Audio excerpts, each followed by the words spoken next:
Uh, I'm gonna go over this real quick just because we almost forgot to start recording. Deck text for today. We're starting with Teferi, Mage of Zalfir, submitted by Salt Boy. Um, we know him, we love him. That's not true. Neither of those things I think are true for most people. 5 mana, 3/4 with flash. Creatures you own that are on the battlefield have flash, and each opponent can cast spells only anytime they could cast a sorcery. And our goal for this is to make the games memorable for all players while not adding game changers. Here's a real question: is Teferi, gameplay wise, who a character for a character that has at least 3 cards, the most hated character gameplay wise? Because I think it would. Ooh. It's really like it's tough to beat Teferi with this card. Teferi the Fun Raveler, Yeah. who literally unfunds everything that was played, and the other Teferi, the plus to untap your lands god, he made standard miserable for a long time. Like, there's a lot of Teferis that are just like, oh, that guy again. And there's not many, like, people love to do that with characters. Like, they've done it to Oko, even though there's like one Oko, but like when they see Oko. Oh, and Oko. There, yeah. Yeah, when they see Oko, it's like, Oko broken, period. Yeah. And it's just like, no, Oko bad. Except Oko had one card that was stupid. But like, Teferi is consistently annoying. Even his really good commander card that lets you plus on everyone's turn is annoying. I mean, I think that's the tough part, right? Because like every single Teferi, I enjoy playing with, and actually like Airball probably would say the same.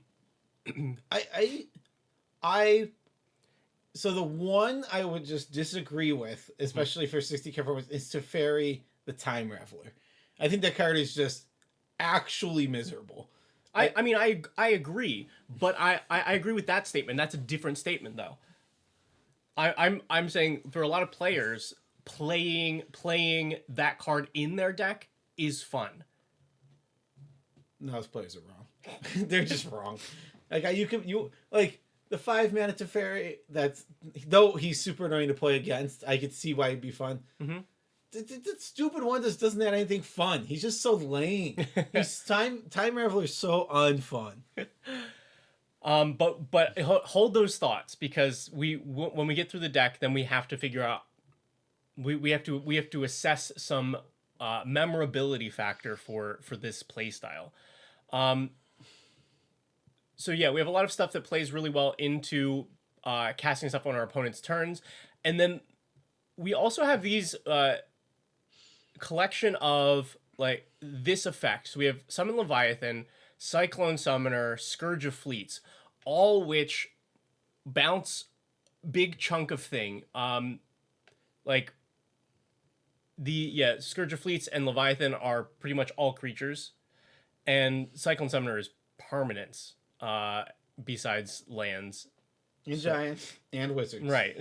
Which is actually great because Teferi's a wizard. Yeah. So we essentially have Psych Rift at home here, but at least it bounces most of her own stuff. Right. So it's less egregious. It's still egregious. It's just less egregious. Yeah. We have a single sorcery, Rite of Replication. This one did puzzle me a little bit. I'm not sure what we want to write. The only reason I could think it's in here is that card's fun. It is a fun card. Like, because that was like when I looked at the list, it stuck out like a sore thumb. Because how could it not? It's the only sorcery there. But it's just like, card is very, very fun, and it is most resolvable in a deck like this where they don't have a chance to stop you. It's like I understand it. I don't think I'd play it, but I understand why it's here. Instance. We are of course trying to play on our opponent's turn, and sometimes we can't do that only with creatures. We have all of the blue stuff. Plenty of counter spells. Great choice of counterspell art, by the way. Ooh, oh yeah. Oh no! I am weird green man, and this doesn't usually happen. Original counterspell art guy is like, tell me about it. Yeah. So we have like the typical counter spells and stuff. I did appreciate like also going out of the way for the particularly blue countery stuff. Yeah, I don't remember seeing anything too out of the ordinary here. It's all interaction. Oh, this is what I wanted to point out. Etherize is super overrated, super overplayed in Commander. Having to hold up 4 mana to stop one player, possibly, is usually bad. But this is a great place for it because you have all of your creatures that you can play at instant speed, so you know that you're not wasting that mana. That if you you know that you can wait through 3 combats to see if somebody is going to like try and alpha strike you, and if they do, you etherize them. If they don't, then you flash a creature in. So this is one of the places I think this card is good. God, I hate Etherize. I'm like, I see it and I go, take that out of the deck. I might still take it out. We have so many but ways to bounce otherwise, and we don't have to plan our way for an attack. I don't know. I think that's also reasonable, but like normally I'm like automatically take this card out of your deck all the time, and this one I'm like, you know what, this I'm okay with. Let's see. Oh, interesting. So Commander Rudd saying might be confirmation bias, but you've never seen Etherize not be absolutely backbreaking. That's true. The card is 100% of the time backbreaking, but you've only done it to one player, and lining it up well is the difficult part. If you like, plenty of cards that are bad are really good if used in the right spot. But Etherize, what you give up to be able to play it correctly is usually not worth it. Yes. So yeah, the cost of an Etherize is much more in the average deck than it seems. Again, holding up that 4 mana, you have to make sure you have something else to cast. Now, like we said, this is like the ideal spot for it, right? Mm-hmm. Where you're never gonna waste that mana. Mm-hmm. But then there's just players play around Etherize at times. Like as soon as as soon as this like kind of happens, mm-hmm. like you're like, oh no, now I have to cast my Etherize for half its value because I'm stuck with doing nothing otherwise. There's so much to this card that I could discuss. Like I feel like I could make a full video just talking about Etherize and all the costs that go into actually having to play this card that is so hyper specific and is waiting for a specific situation. But I understand. Thank you for the subscription. Woo! Oh, gah. I thought Veggie was going to join me there. Awooga. I was planning on doing one after you. Because you'd already started it. I was like, oh. Awooga. There we go.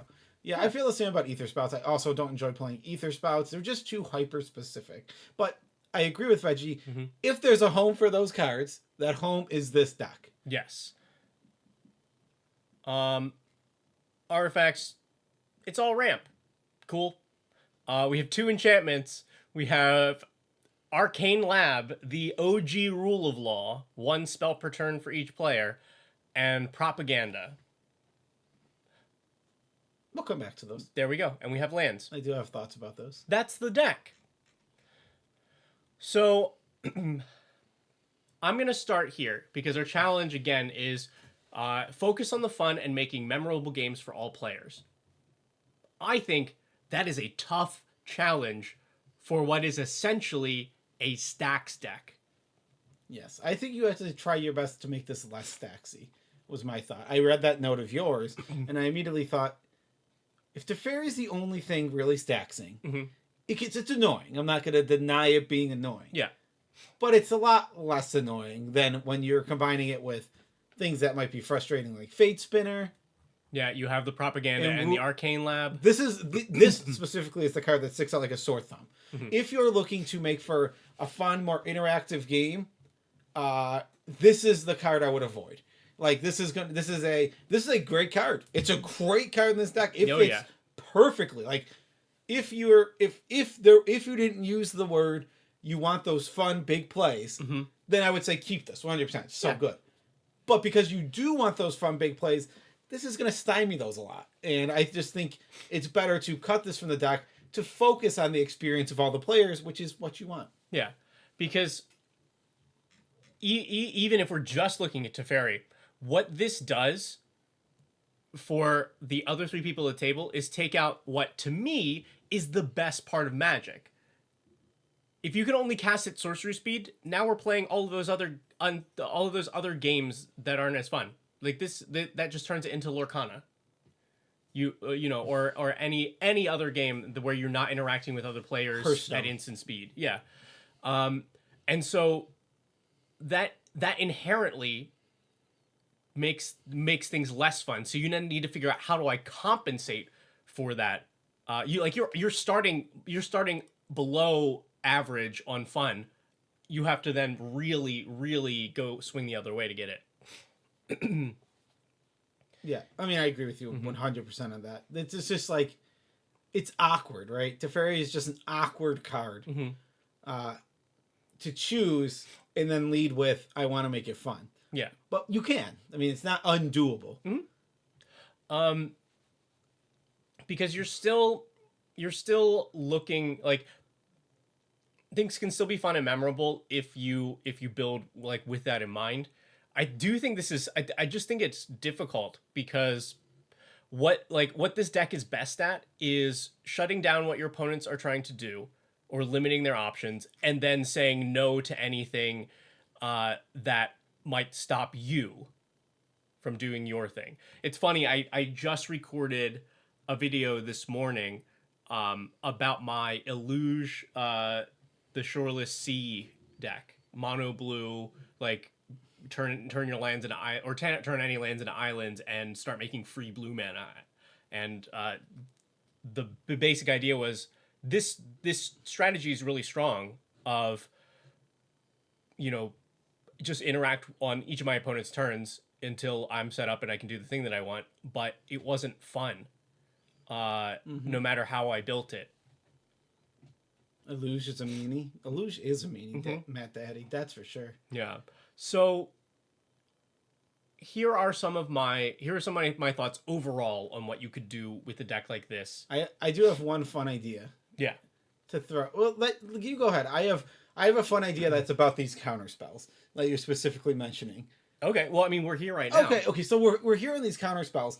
I thought a way to make them a little more fun would be, hold on. I have to send you.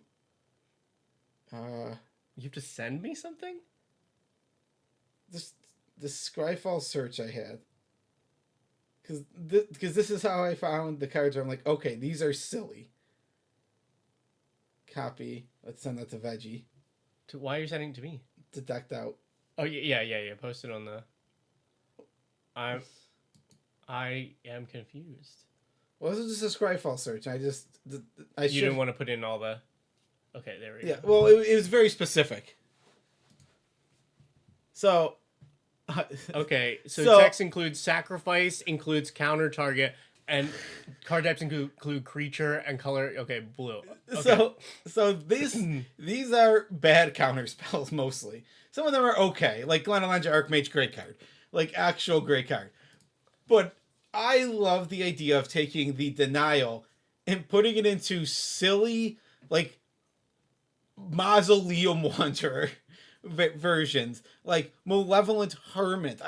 So you're like flashing in your creatures, then to sack them immediately. Yeah, because you're holding up counter magic, but you have to do it in this like silly way. You like diversion unit. It's like you're still doing the same kind of thing, but you're doing it with bad flash creatures. And like, I just feel like if we're looking for moments, these are gonna make moments. When you get, there's one that I specifically really love, this stupid one. Like, just like when you flash in your 3-mana creature. Your 3-mana creature, just to cancel their thing, that makes for a moment. Rather than, like, if you cast, Counterspell, there's no moment there. When you do it with Spike, Tail, Drakeling, you've done something stupid. Like, and I think I would play, like, I would cut not all of my counterspells. You should still play some good counterspells. I would play a lot of these because I honestly think they make for fun cool moments and that's what you mentioned you wanted. Mm-hmm. So like that was my thought. Like when I was looking at all the counter spells, I'm like, this is stupid. I liked it. Actually, that leads in really well to what I'm gonna say. I think you do need to make a choice here. This deck, as it stands, all the things that it does and all the things that it's good at may make your games memorable, but not in the way that you want. This is a play style that people struggle against, and they're just going to remember the things they didn't get to do in the game.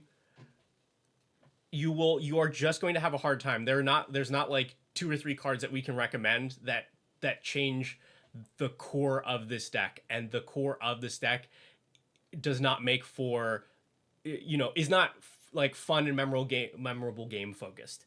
So I would recommend doing a huge overhaul like this to make it much more palatable.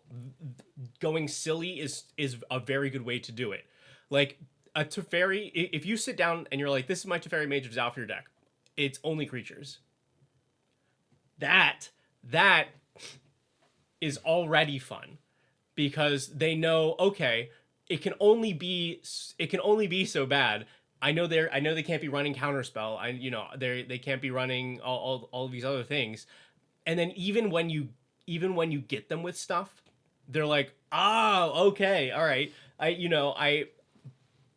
Everything is unexpected, but in a way that is more like that. Even if somebody's getting got, they're like, okay, that's fun. That's funny. Some other ways that I thought that you could theme this, again, all of these would need like pretty significant reworks. You could limit to yourself to only playing on your opponent's turns, like the ultimate Island Go deck, where you're like, I will never play a single spell on my own turn, as a rule for yourself. So you have access to flash out of the command zone, but you're gonna have to figure out how you ramp, if you do it all. You would cut you would cut your one sorcery, you cut all of your artifacts, unless there's a few flash like rocks that you could put in. You cut your enchantments, which would also solve that problem. Like that I think that was one of the first things I thought of, because it also doesn't quite like pull back the deck as much as something like going all creatures would, if you still want this to be like a little more competitive. And it also is like that's so mono blue to be like, I promise you every single one of my turns is gonna be Island Pass. I do think at minimum, Mm-hmm. I think for a restriction here, even if you don't play everything on everyone else's turn, mm-hmm.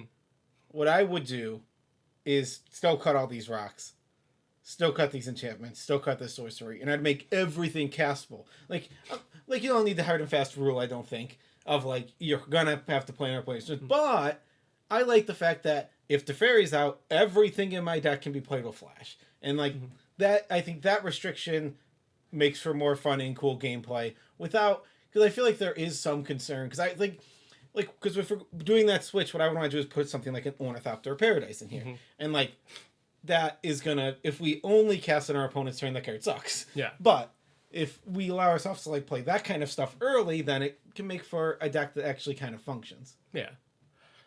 The other way that you could take this that I thought of would be sea monsters. That is an archetype that is starting to flesh out with cards like Scourge of Fleets, with cards like Summon Leviathan. We've already got those in here. You could just really lean into that, which still makes for a strong strategy, since a lot of them have this ability to bounce everybody's stuff. But you are restricting yourself from using some of the other more powerful things that you can do as well. I think that deck is also pretty good. Sea Monsters? Yeah. Every year it gets 3 new cards. Yeah. And it is slowly becoming a real archetype. Mm-hmm. It's taking forever, and it won't be till 2055. Mm-hmm. But in 2055, this deck is going to be a banger.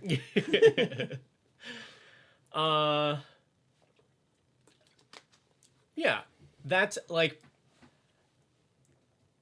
that's my real recommendation is either accept this deck for what it is, which is a little mean, or a little like this just is not the right commander for like I want to maximize fun and memorable games, or total rework.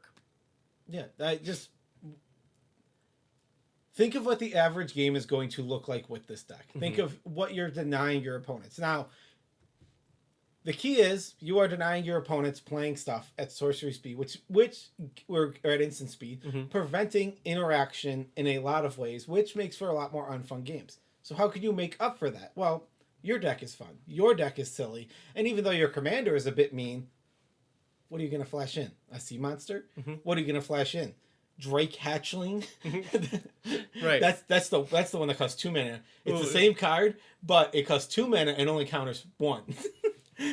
Like, it's a big shift from where this deck is at right now, but I do heavily agree with Veggie that is the way to take it so that you can make games memorable. People aren't going to forget the time that a flashed in Drake Hatchling cost them the game.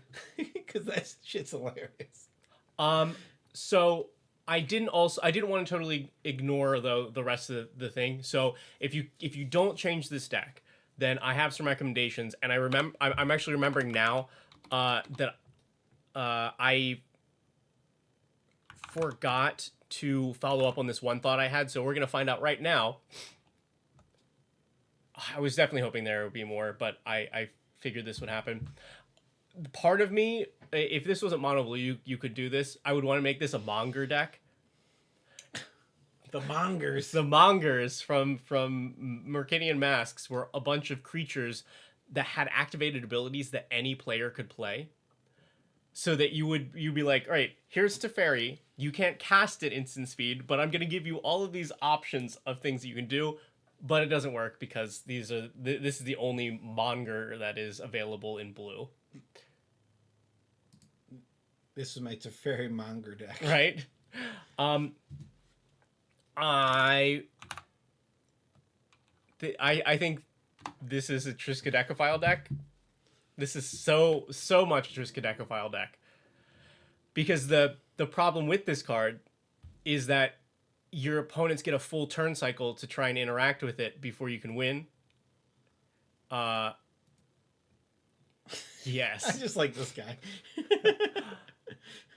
and getting exactly 13 cards in your hand is hard enough. So being able to flash this in means that you might actually be able to win with it. Have you read the flavor text in this card before? Nice. 13 aces. Read them and weep. It's so good. I love this art so much. I think this deck also is very good at drawing a bunch of cards because you can, if nobody does anything that you're worried about, then I think there were like X draw spells and stuff. I had just some basic blue cards, nothing like fancy here, but like Fairy Mastermind has Flash himself, goes with the flashy theme. That card's just really good. Ledger Shredder was the other main one. I was just like, cards just like, hey, you're in a mono blue deck here. These are just mono blue creatures that fit well with what you're doing. And Ledger Shredder has some added synergy with Arcane Lab. Well, not with Arcane Lab. My assumption is we take out Arcane Lab. It has added synergy with Teferi, as everyone is forced to play at sorcery speed. So if they're going to play 2 spells, they can't go play one, pass, play an instant. They have to do them both on their turn. So there is actual synergy there. Yeah. It also helps increase the chance that you are going to double spell on like somebody else's turn or something. But I feel like this I was surprised to not see in the deck just as is. Watcher in the Water is it's big blue meanie that cares about doing things on opponent's turns. This is when you draw during an opponent's turn, but I believe we have a couple ways to do that, plus our entire suite of instants. Whenever a tentacle, you control dies. classic problem. You got your tentacles are just dying. This card also is really nice flashed in, just because it entering tapped means you spent 5 mana for a thing that's not doing anything right now. No, it's wild. This isn't even the only card in Magic that makes tentacle tokens. What a world we live in. Interesting that Joe knows that off the top of their head. I know about tentacles. That card was very good in that limited format. Nadir Kraken. God, that card was one of the best in that. Yeah, that's why I remember it. Yeah, and then my other one is like, it's Teferi. Also, this Teferi This Teferi is great, and you should put more Teferi stuff in.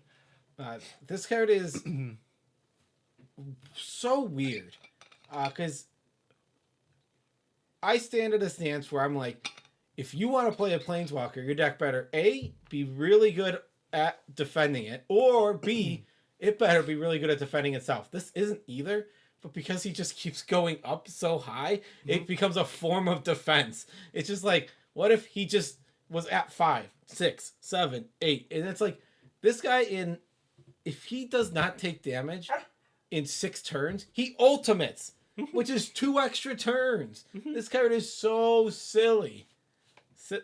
Such a silly card. I do love this card. I think it's very good. Yeah. All right, that's what I've got for this deck. Yes, I think this was a good challenge that we just said. I don't think you can do it. Tarek, you're here. Should we do your deck now, or are you leaving? Because you said you probably wouldn't be here, and now you're here, Tarek. Unless I confused you with somebody else. I think it was you. Okay. So, let's move on to our next one. Agreed. Do one more than you? Sure. Which one is this? All right. This is Tella Great Sage, submitted by Moj. Yeah. So, I don't know. Why are his eyes like that? I think he wears glasses. Is it sunglasses? See, I was like, yeah, Tella's future's so bright, you gotta wear shades.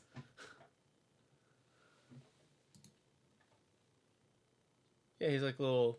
Okay. The other one is like sunglasses. Switch them back. Yeah. I like sunglasses guy. This art is great. I'm a big fan of this card. Tella is 5 mana for 3/3. Whenever you cast a non-creature spell, any non-creature spell, you make a 1/1. But if you spent 4 or more mana on it, draw 2 cards. And if you spent 8 or more mana on it, then you sacrifice Tella and it deals that much damage to each opponent. So like equal to the mana spent.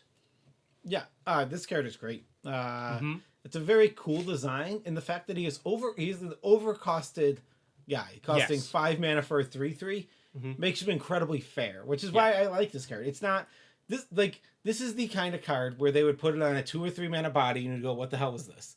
Why did they do this? But like, they did it. They just like, no, this card belongs at 5 mana, and it's just a legit card. It's super cool. Yep.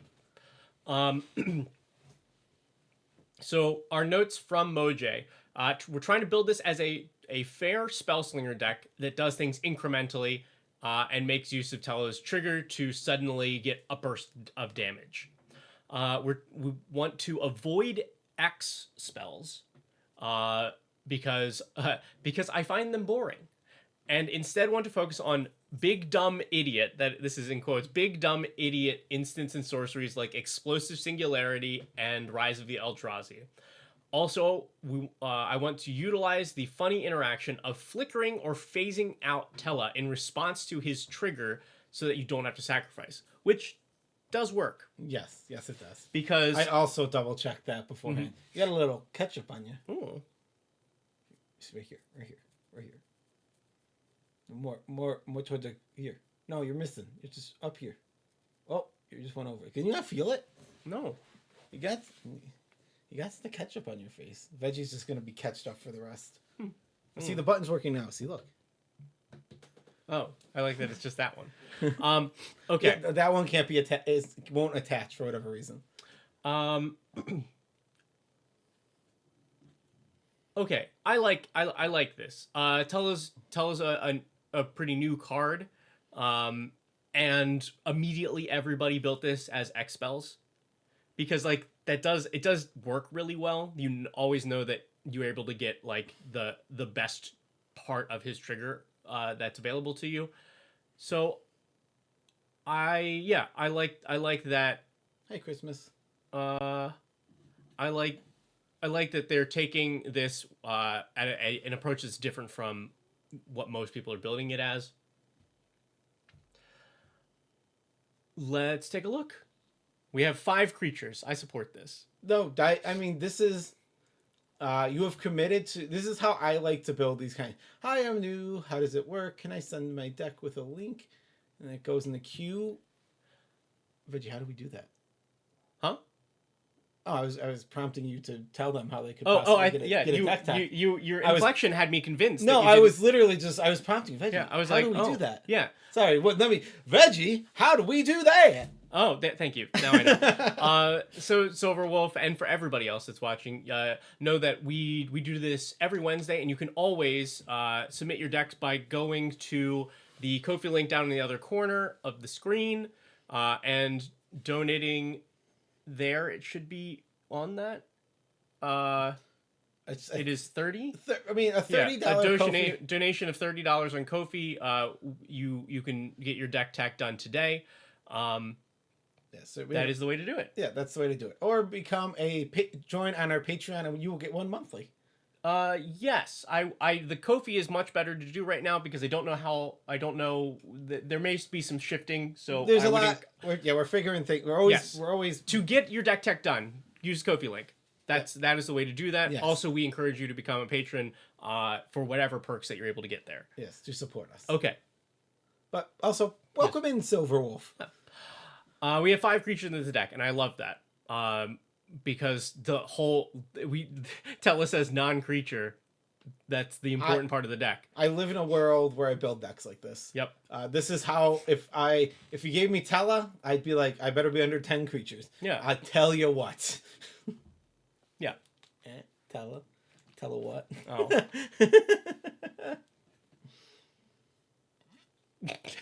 You know, I've been watching King of the Hill. I Yeah. tell her what. I'm actually more excited for when they come back to Final Fantasy and they make another one of these cards. Okay, go ahead. Well, this one would be old Tella, right? And also, Silver Wolf, you're not interrupting. Chat interaction is part of our stream. Yeah. We are here to interact, chat with you, and talk about the decks. This is not simply we talk, you listen. This is we talk, you respond, we respond. Mm-hmm. It's a whole interactive stream, my friend. Yeah. But yeah, so this would be old. Wait. We're gonna have to take old Tella our back. Hold on. Thank you, Schultz, because this was a beautiful 2-parter. This would be old Tella, but what would be the other one? Oh, he'd be new Tella. Yeah. We have 5 creatures in this deck. We'll make it past that point at some. Harmonic Prodigy. I support this. Double Tele triggers. That's cool. We had to get the Final Fantasy stuff in here. Emperor Palamecia and Vivi. I was surprised not to see Shantoto as the other one from the set that cared about big non-creature spells, but it just draws a card, and it getting power boost is not as relevant for Commander as it is for the other things. But yeah, I mean, I just expect it to be here. Yeah. You can see that there is just what I assume is either you're a Final Fantasy fan, which I don't know for sure, or you just opened some Final Fantasy cards and you're like, yeah, like it's like, which is a reasonable way to go. yeah. But like, I just noticed those cards. I'm like, these aren't what you would stereotypically put in this deck, but they are Final Fantasy cards. Really glad that you included Hermes here. I think this card is so underrated. I think a lot of people saw it and went, "Oh, we we've seen this before, right? We've seen 4 mana creature that makes a creature makes a small flyer whenever you cast a spell. Okay, but here's the difference. This makes flying vigilant creatures. Big difference. This means you're free to attack with all of these on every one of your turns, and you're not worried about the crackback. And whenever you attack with one or more bird scry too, so you're the vigilance is the most important thing, but then also being able to fix your draws every turn. Like this card is really good. And then we get actual old Tella. I actually am so low on this card for this deck. There's just not we have done going over 10 without X spells, which totally reasonable not to want to play the X spells. It's just there's not a ton of it. And like I could like his numbers also awkwardly line up with ours where it's like, yeah, all these 4-drop spells in the deck, those are great. And then he's like, no, I don't like those. I don't like those very much. So I'm just like, he just feels a little awkward for the deck, where he does have a similar vibe and feel. He feels like he doesn't fit. That was how I viewed him. For me, I was conflicted because I recognize that, but also he likes same guy. He liked the same guy, and it made my brain happy. He doesn't even have sunglasses. Get him out. Get him out of here. 21 sorceries. We have a couple 1-mana spells because we'll just do sorceries and instants together because these little cantrips do make us a 1/1, so that's valuable. We then, aside from Choco Comet and Curse the Swine, we jump from 1 straight up to 4 here. Not quite the same for instance because we have some interaction pieces, but yeah, I mean, like, not much of a reason to look for 2s or 3s. Yeah, they don't provide us with a whole lot. Now, one thing I do want to point out, because we have some cards that have flashback. We have, I think, maybe some other things that cast from the graveyard or other ways here. What Tella is worded differently than your average card. Like all the ones from the Final Fantasy were worded this way. They care about how much mana was spent to cast the spell, not how much the mana value is. So if you flash back Memories Returning, Tella goes, "Oh, you spent 9 mana on that. Time to blow up." So these guess I'll die. These are particularly useful when they have a higher flashback cost as well. Though I will say that one's awkward. Being 7 is such an awkward number for us. It's like, I'm going to spend as much mana as I can without actually doing it.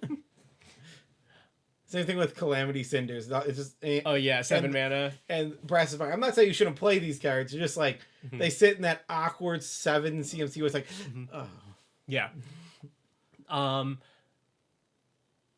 Let's yeah. Oh, and then we have our top end, which were in the notes: Explosive Singularity, and Rise of the Eldrazi. Did you look at the mana base? I didn't. Does this mana base support that? Support the Eldrazi, triple. 1, 2, 3. I thought that 4. Top left also, I believe, is command beacon. 5, 6, 7, 8.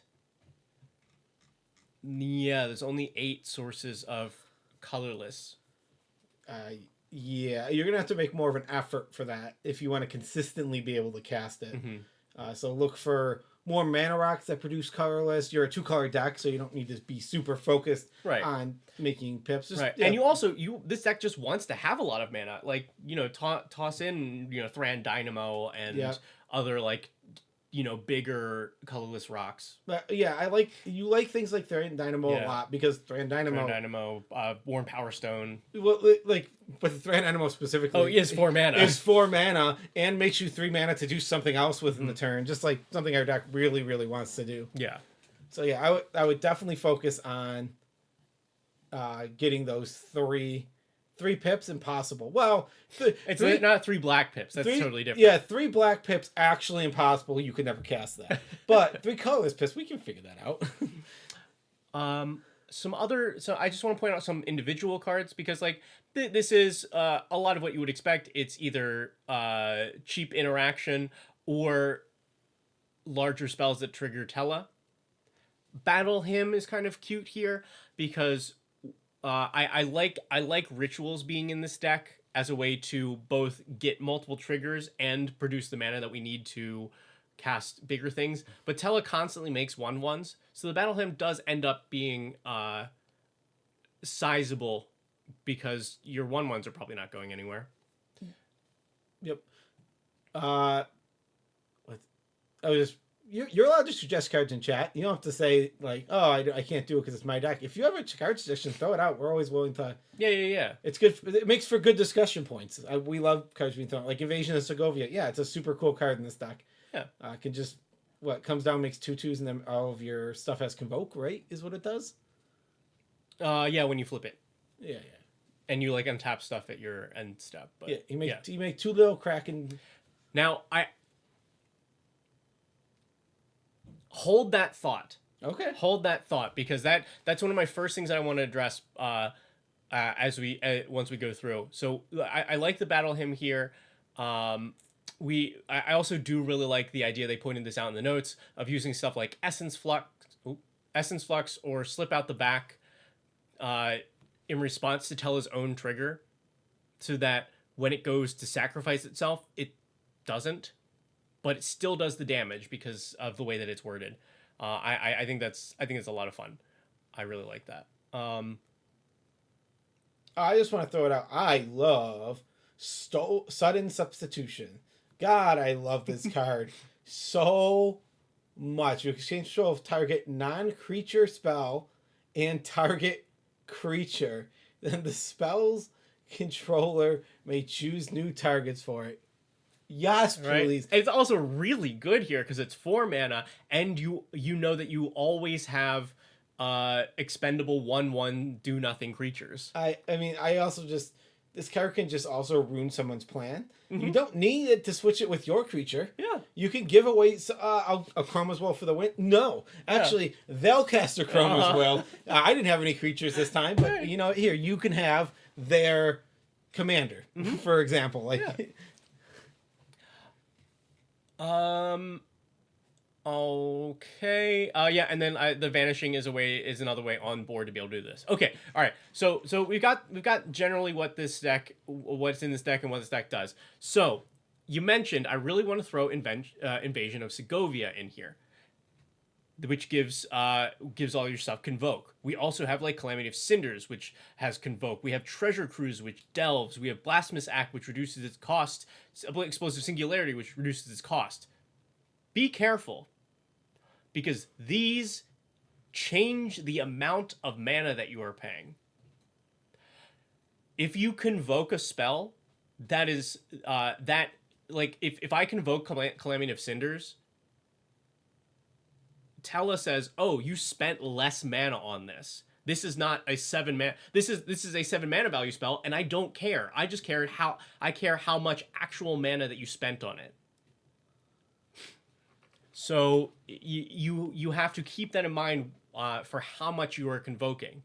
So to me, spells like this are actually not that important. I would not really be into, like, Invasion of Segovia is probably still good here because you're getting a solid reduction on your spells. But I would not want those sorts of things because I would want to guarantee that my spells are triggering the best piece of Tela's ability.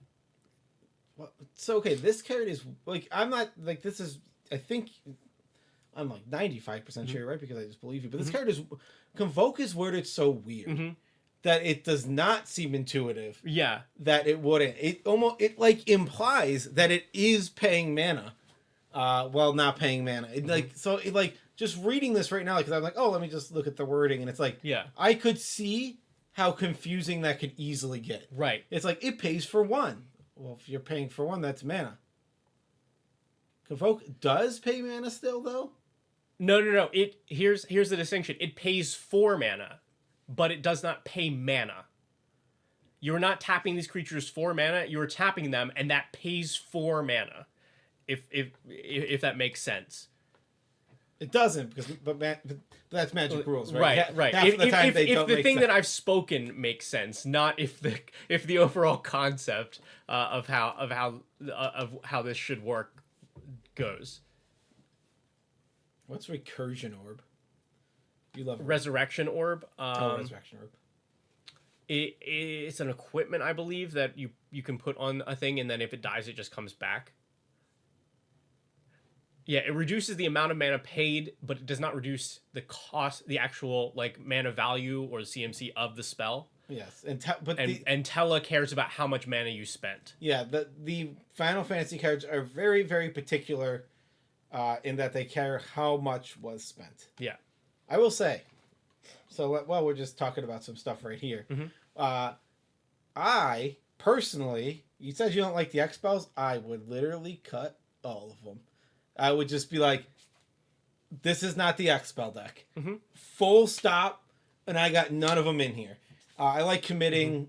Mm-hmm. I'm a full commit to the bit person. Mm-hmm. I understand that this one does have a lot of synergy, but like these two could just go. They're not necessary. But I understand the great, cool synergy here. You want to do your thing. So if you're going to leave one, leave this. The mm-hmm. other two, I'm just like, no, get them out of here. We're trying mm-hmm. to not do that. We want to do other cool stuff. I'm also with you on that, especially since like this... there are not a lot of ways to be able to phase out a creature, especially for cheap, but being able to just straight up go like there are no X spells in this deck is I think worth it for coolness factor. I agree. And these two are bad. Yeah. Like these are just bad cards. Yeah. Also, another cut I had while we're just talking about a couple mm-hmm. cuts. Just this realm sketching here. It's a fine commander card. We don't have a lot of permanents that we want to copy, and relying on getting something from our opponents is just not something we want to do super often. That's kind of how I feel about it. Oh. It's fine. I feel the opposite. I think this is a cool card in this deck. It's 4 mana, good. It's Final Fantasy, cool, kind of on theme. And I have found that there is usually something that I'm happy with copying. I may not get like a super crazy value out of it all the time, but I feel like there's always something that I'm like, oh, you know what? I would have spent 4 mana for that. Fair enough. But then the difference being is that I am usually playing against Joe, and Joe is usually playing against me. Yeah, there's nothing to copy when I play. And I'm like, oh, there's a 10 mana creature on the board. Is that a Tali? Oh, look. I can't. Yeah. How could I not want a Tali? I want to point out some things that have been said in the chat. A couple of you said Varen, and if I remember this correctly, I totally agree. This would just, casting or copying an instant or sorcery double triggers. Yes, it double triggers Tella and also all of the other creatures that are in the deck. Yeah, actually, all of them. Yeah. Technically, your prowess triggers. Yep. Let's go. not that we care about that. Literal all of them. I think if you're happy to run Harmonic Prodigy, you're happy to run Varen. Agreed. The card, I swear to God, this, if I had to pitch a guess, if I was deck teching 1,000 decks, the card I would cut the most would be this. I swear to God, it would be the card that gets cut from the most decks. This in Swiftfoot Boots are 2 cards. I am a big believer, especially in blue, especially in blue, where you have a lot of counter spells. Mm-hmm. Just wait the extra turn to play your commander to hold something out to protect it. I don't think that these effects are really worth having if you don't care about both the haste and the protection. Mm-hmm. That's my general feeling. I would cut this from the deck. They're literal like security blankets for a lot of players, because like they do the job, mm-hmm. and it does feel good to be able to go commander equip. I don't have the number of things I have to worry about has shrunk by a lot. But I'm also with Joe is that these should not be the staples that they are anymore. Especially in blue. I've never wanted this in blue unless I needed the haste. Exactly. If you have a blue commander that is like, hey, give me haste to do something. Like, for example, that terrible commander we were already talking about, Arcanus the Omnipotent. Yeah. This card's legit goes in Arcanus the Omnipotent because that thing needs to just have a boots or be useless. Oh man, I used to have an Arcanist deck. Anyway, that's that like short bit of veggie lore. So Arcanus is part of a cycle of legends that all came out in Onslaught. They were the pit fighters, I believe. And we put in the pit. I'm gonna put in this guy that he draws cards. And he thinks a lot. There were some cool lore on them at the time that was like in the novel or whatever. But they all cost 6 mana, 3 monocolor pips and 3 colorless. And I was just getting to the point of like I was deep into my blue arc of like wait everybody. This is actually good. Everybody else was like, "Oh my god, these other cards are crazy and this blue one sucks." Because the black one was Visara, which was like a 5/5 flyer that could tap to destroy any creature. The green one was like an 8/5 with regenerate for 1 and trample. Haste lightning bolt. Yeah.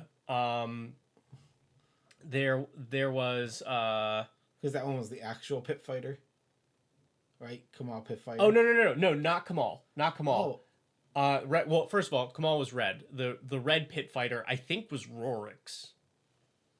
What does Rorix do? Rorix is just a like 6/5 haste flying for 6. That was a pit fighter. That was a pit fighter. I assumed that it was Kamal pit fighter. Yeah, that's his name. He was also a pit fighter. Like they fought, but there was this specifically was a cycle of these are all pit fighters. But yeah, Kamal was not in that cycle. Okay, that's fair. I was just like, wait, this one makes sense to me.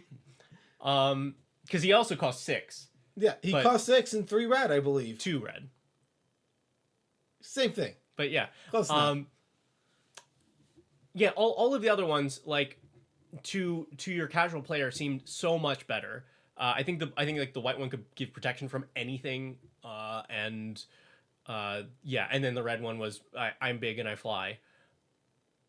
But Arcanus, I was like, no, you all don't understand.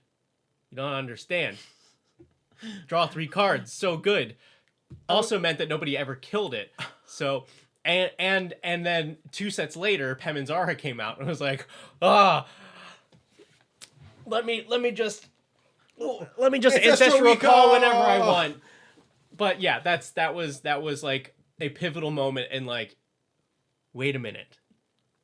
I have to say this because if you look in chat, not at that, we can talk about that in a minute. Okay. But there's a Scryfall bot.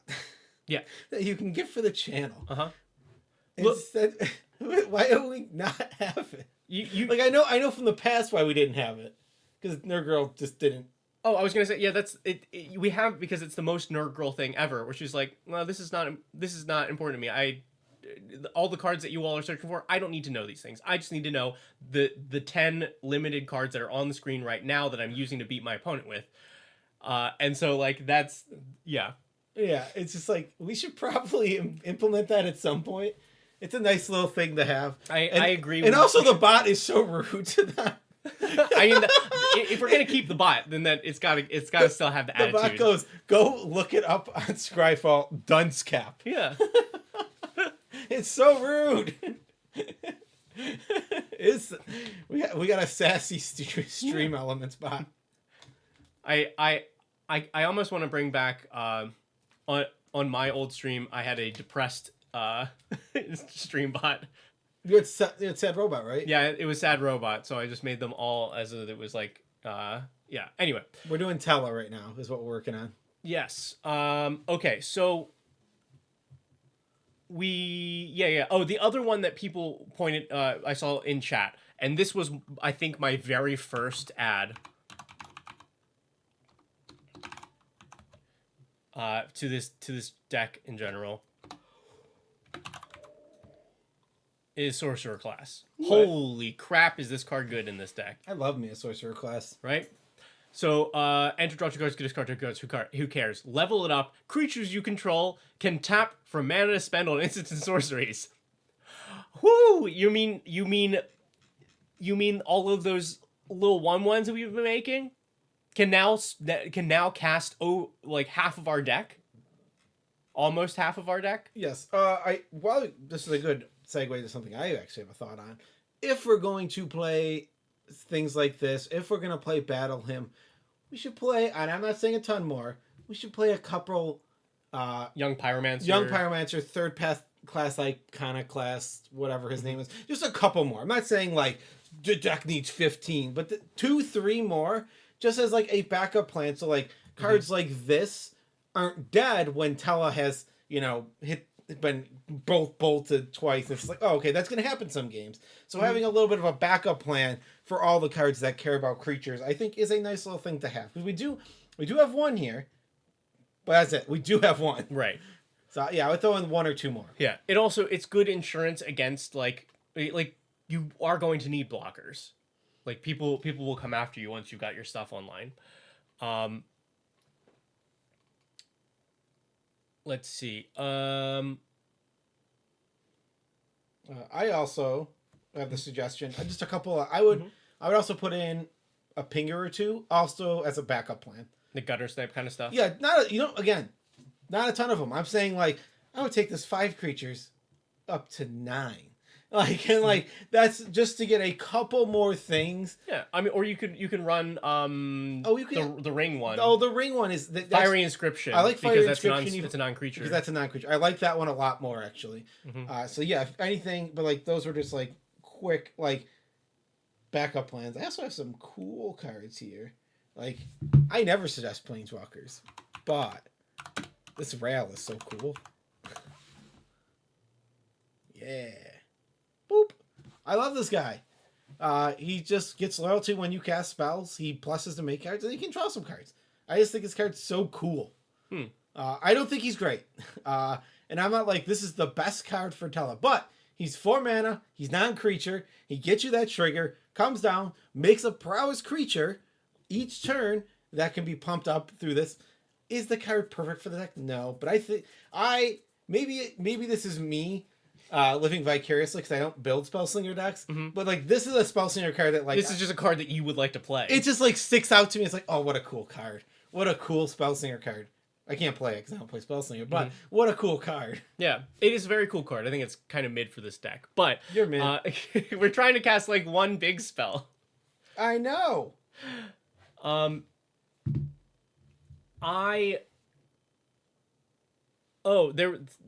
one that I was like, okay, but thematically this is missing, right? Like I don't know a lot about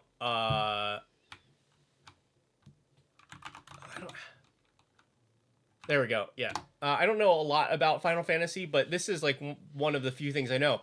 Isn't his whole deal that he's trying to cast this spell like through the entirety of Final Fantasy 4? Yeah. Like that's his whole deal is he's been trying to cast this one spell. I'm pretty sure. And it kills him when he does it, right? Or something like that. That's why he blows up when you cast the big spell. That's funny because this is from Final Fantasy VII. I mean, I think it's a spell that goes throughout the whole thing, right? Because also Sephiroth tries to cast a spell. But like, so I feel like this should just be in the deck. But like, does it fit terribly well? No. It is. It's in between the 2 manas, but maybe for the flavor, that's worth it. No, I did find one really big spell that I thought should be. Oh yeah, I also have this. God, this card's sweet. I love this magic card. Call forth the Tempest. Cascade, cascade, and then when it's all over, we're going to deal damage to each creature our opponent controls equal to the total mana value of the thing spent. This gets to trigger our guy, do our big giant thing, and then just cast 2 other somewhat big things from our deck. Like, those aren't going to trigger him, but they'll trigger any of the other things we have on the battlefield, because he already exploded, but we cast... Oh, wait. They're cast triggers. You can stack them. Oh, so he hasn't exploded yet. Not that... not that's going to... Oh, so you will get 2 1/1s out of this. Because you'll have cast 0 mana on a spell. Yeah! Let's go. So we'll get 2 extra 1/1s. And then we'll blow up the world. Yes, I think this is a great big dumb idiot spell, as they said, that they're looking for. I think this works great. Yeah, this is the definition of big dumb idiot. I love. This is one of my favorite spells. Yeah, like I just love this card. This also means that probably the way is cleared for all of your 1/1s you've been building up. I think any card that just says Cascade, cascade, it's just always gonna tickle my fancy. Yeah. And the higher the mana value, the more exciting. Apex Devastator, this, Maelstrom Wanderer. How many more can we get? Give me more Cascade cards. All right, you know what? All right, so let's continue with the big dumb idiot spells then, because the one for me is Soulfire Eruption. Oh, I love Soulfire Eruption. And this card is very good for this deck. So it's over the 8 mana that we need. And then you choose any number of anything. And then each of them you exile off the top until you hit what? The top card.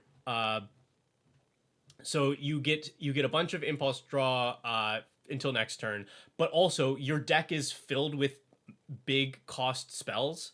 So the amount of damage that you're doing to each individual target is pretty high. Yeah, this card. Also, the card is cool. There's only one negative about this card. Let me be clear. I play it and I love it. It sucks to us off. It's so annoying. All right, pick up your deck. 3, 4, 4, 0, 0, and you have to do that like literally 20 times. I love it. I mean, I love it too. I'm never gonna tell no one not to play it. That doesn't mean it's not annoying. People definitely don't enjoy you flipping off the top of your deck for 5 minutes. I enjoy it. I mean, I love that card. I had one other big dummy. What was the big dummy? Oh, this isn't the big dummy. This is a big dummy payoff. Shark Typhoon. I also, like if we're gonna be casting big, giant, stupid spells all the time, why not get something triggers all of our stuff we want, and then also just makes us a win condition. Those sharks are big. They beat down fast if they're not answered. Yes. And this also gives us a good win con if Tella's been killed a bunch of times. Yeah, it just this does everything that we want for this deck. Yeah, Shark Typhoon is great. I just love Shark Typhoon also. It's just a good meme card. Yeah. I got more big dumb idiot spells. Let's see. I don't think Urza's Rage is quite a strong enough card, and I love Urza's Rage. That's like Urza's Rage is the kind of card that if you love it, you should put in a deck. But if you don't, is bad. Yes, it's in that really weird spot. I am in the middle where I'm like, I like this card, so it's never gonna make my decks. Yeah. Eldrazi conscription I thought was funny. Because the number of 8 mana not that like spells that you can cast that aren't creatures or instant sorceries is pretty low, especially if you're in these colors. But this one fits, and you can just +10 one of your heroes. The one I had that's also pretty cool. It does have some Nambo synergy. One with the multiverse. There is some Nambo here where it's like we aren't going to be able to trigger.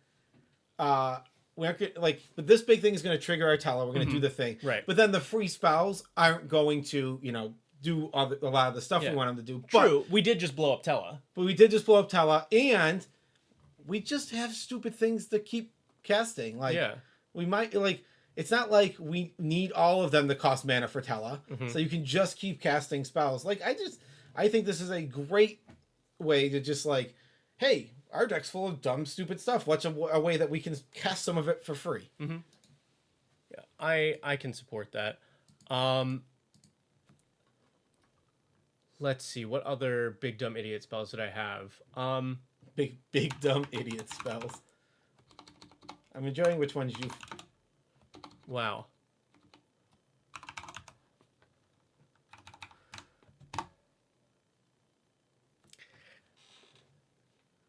Fractured Realm, I thought I would put in this deck.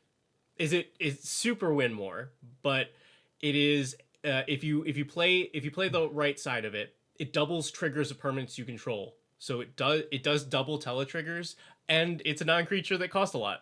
It's just barely not enough, but I if you were looking for any other non-instant sorcery ones, I thought that was fun. Put Shadow of the Second Sun in all your blue decks. Hey, Shadow of the Second Sun's a cool ass card. To me, Magma Opus is one of the like it is like a classic big dumb idiot spell. Also, the name.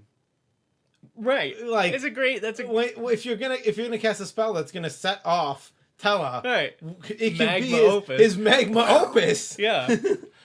This also, like, the discard for a treasure, surprisingly relevant. You do have a 5-mana commander. Like, I'm totally okay to pitch this for a treasure, if it means I'm casting Tela early, or if it means that I'm setting up to be able to hold open a counter spell after I cast him. Like, even though that ability is not great, it is much more usable than you might think. Thought I had. Mm-hmm. This card's fine, but it's also only 3 mana. We can bump up to 4 for something a card I like, but I'm not like Wild Richard. Wild Ricochet, baby. I mean, the ideal role here is what you get here. I mean, it is the 1 more mana, but we want the pay to 1 more mana so that we get that extra trigger. Mm-hmm. This card's cool as hell. Like, I'm not saying like it's like, oh, this card's amazing, it's perfect. God, I love it. Yeah. God, I love a Wild Ricochet so much. Yeah. Now, I had the same thought. But a little more recent. Yes, same thing. So Return the Favor, it has these abilities. So if you need to, you can cast this for a little bit less. Has slightly more flexibility because you can copy activated or triggered abilities with it. But remember, Tele cares how much that you've spent, not how much the mana value is. So if you pay both spree costs, you've spent 4 mana. Yeah, but also I think this card's better. I agree with you that this card's better. This one's cooler, but I agree that this card is better. But also, it is important to note that target with spell ability with a single target is something that is distinctively different between like these cards. Not that it's like a ton different, but those are like things to consider, because especially if you're running both, don't get confused on which one can do which thing. Let's see.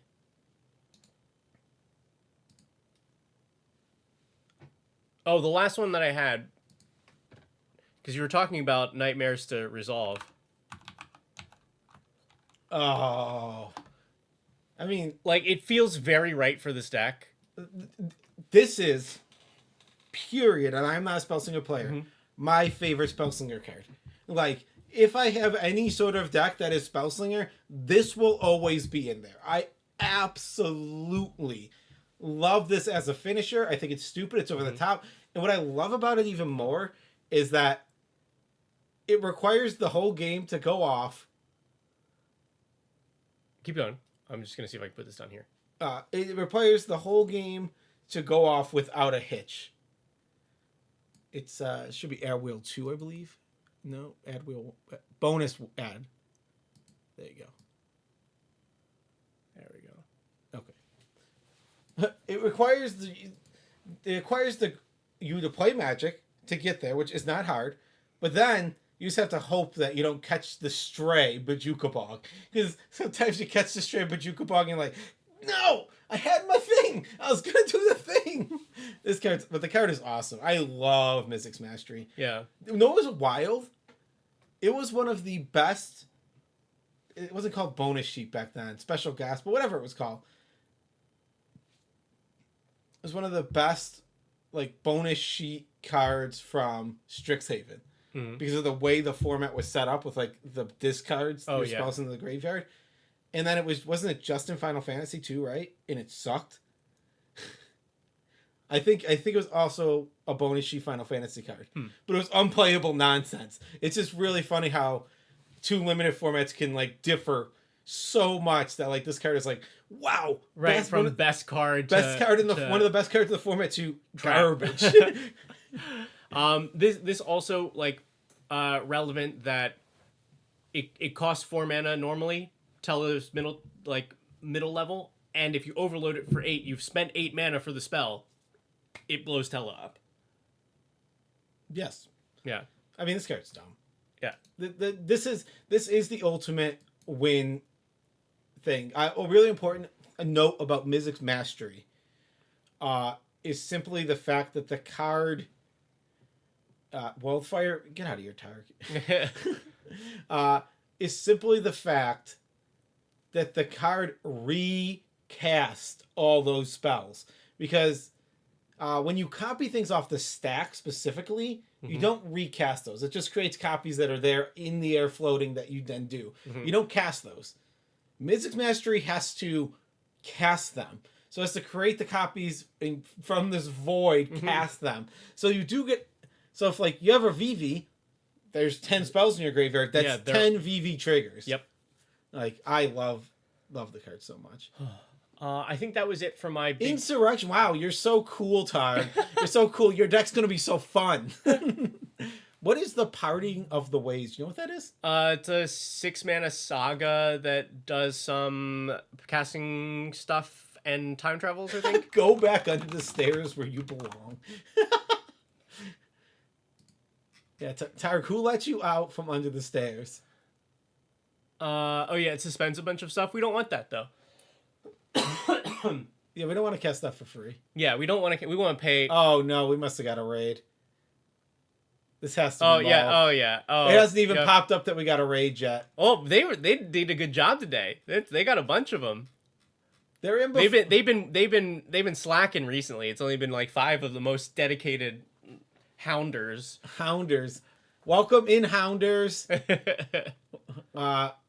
Welcome from the doghouse to... What is this? What do we call this place? To the deck. I don't know.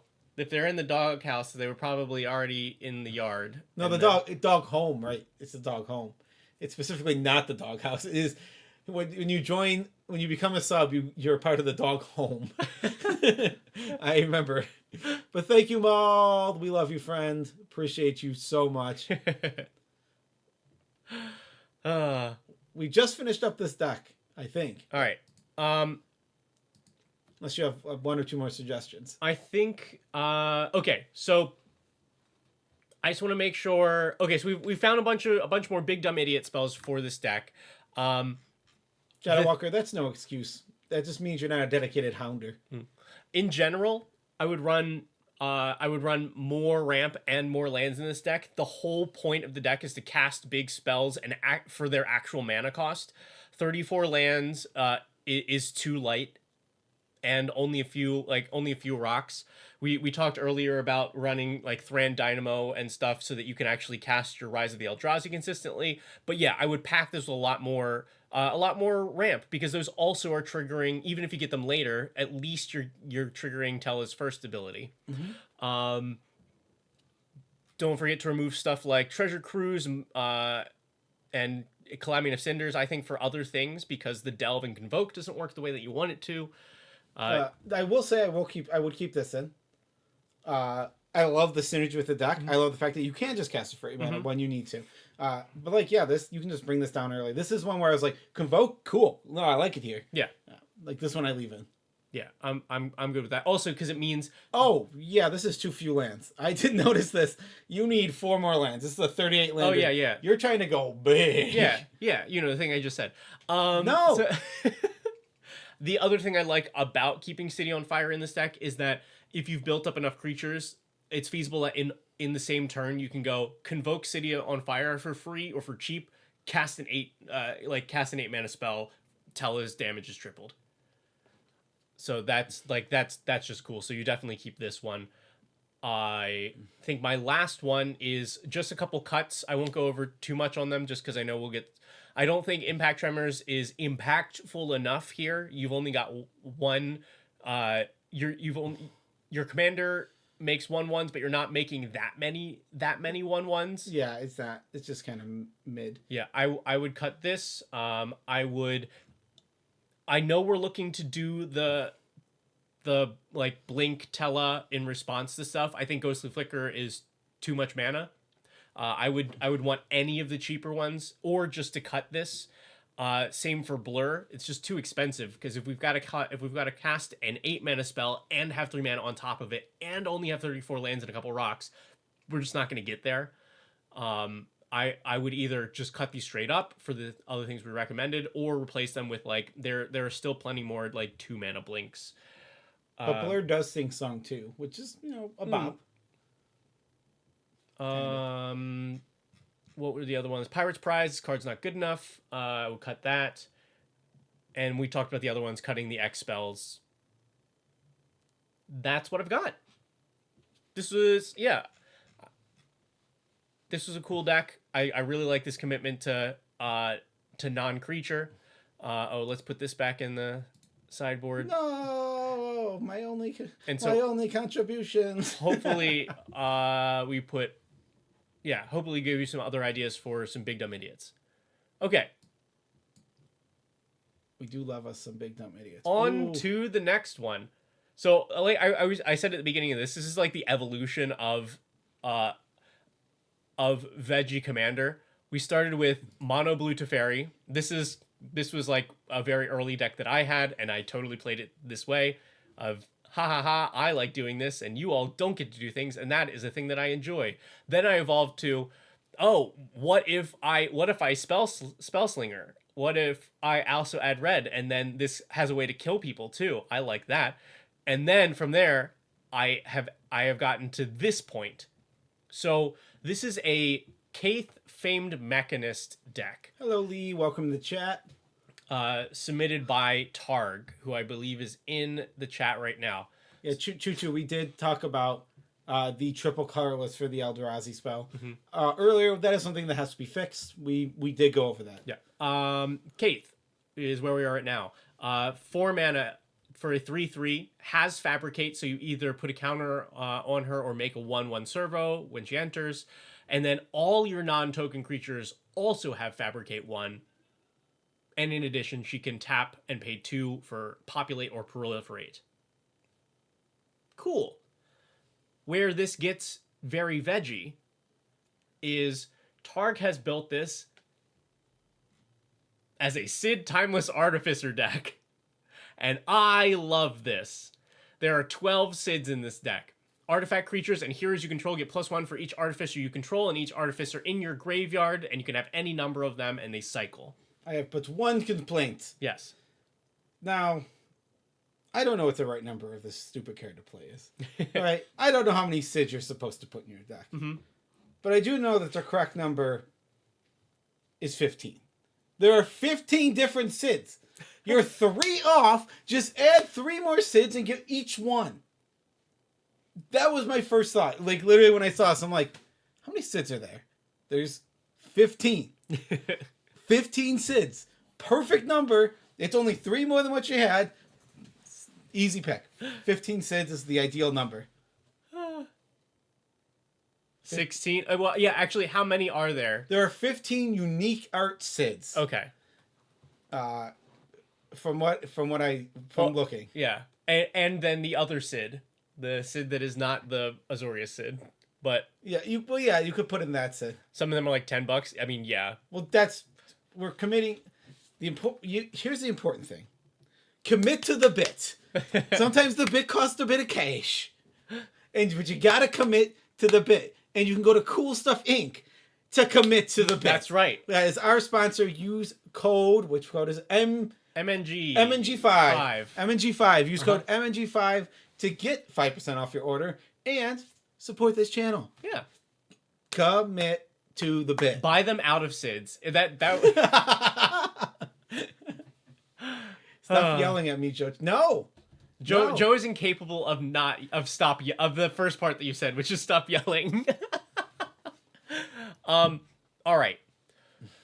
I really love this idea. One of the things that made me sad was that Sid is much more difficult to do as an any number card because of its legendary status. And I think this is a great way to do it. Targ's notes for this deck. Something been toying with when you use Sid as cycle fodder to buff the servos that you're making with Kaith. Would like to keep it bracket 2, but want more consistency. Okay. Mm-hmm. Let's take a look at what is in this deck and then what our recommendations would be. Starting off with the brand new Tezzeret. This is a card I have been testing out in my decks. This is nice because your commander can proliferate to help out with both the loyalty counters on Tezzeret and its 0 ability, which puts +1 counters on artifact creatures. I don't remember what our targets were to be able to tutor for. We can grab Skull Clamp and Soul Ring. Great. There might have been... I think I would want like one artifact land in here just so I have one more target. I mean... But... to just be also just annoying. This is not like a you have to put this in the deck, but it's like Esper Sentinel is just a card that goes with this. It's just a pair. It's a pairing. It's one of those things where it's like if you're playing this card, you want to maximize its toolbox, you should get things like that. Boo. To be fair, it's not on my list of cards to add. We're just if we're talking about Tezzeret, I would like to up my toolbox. Yeah. I also don't like Tezzeret that much, but that's not the point. Which is why I didn't address it even in my notes. I think what I said was, okay, when I see this, I'll talk because I'd probably just cut it. I don't think I'm very high on it. I just don't think. I think the problem is only one of his abilities feels relevant. Even the ultimate feels so mid in a game of Commander. It's not bad. Well, yeah, it's a 3 mana Planeswalker. I agree. I don't think it should be better. I just think it's not good in Commander.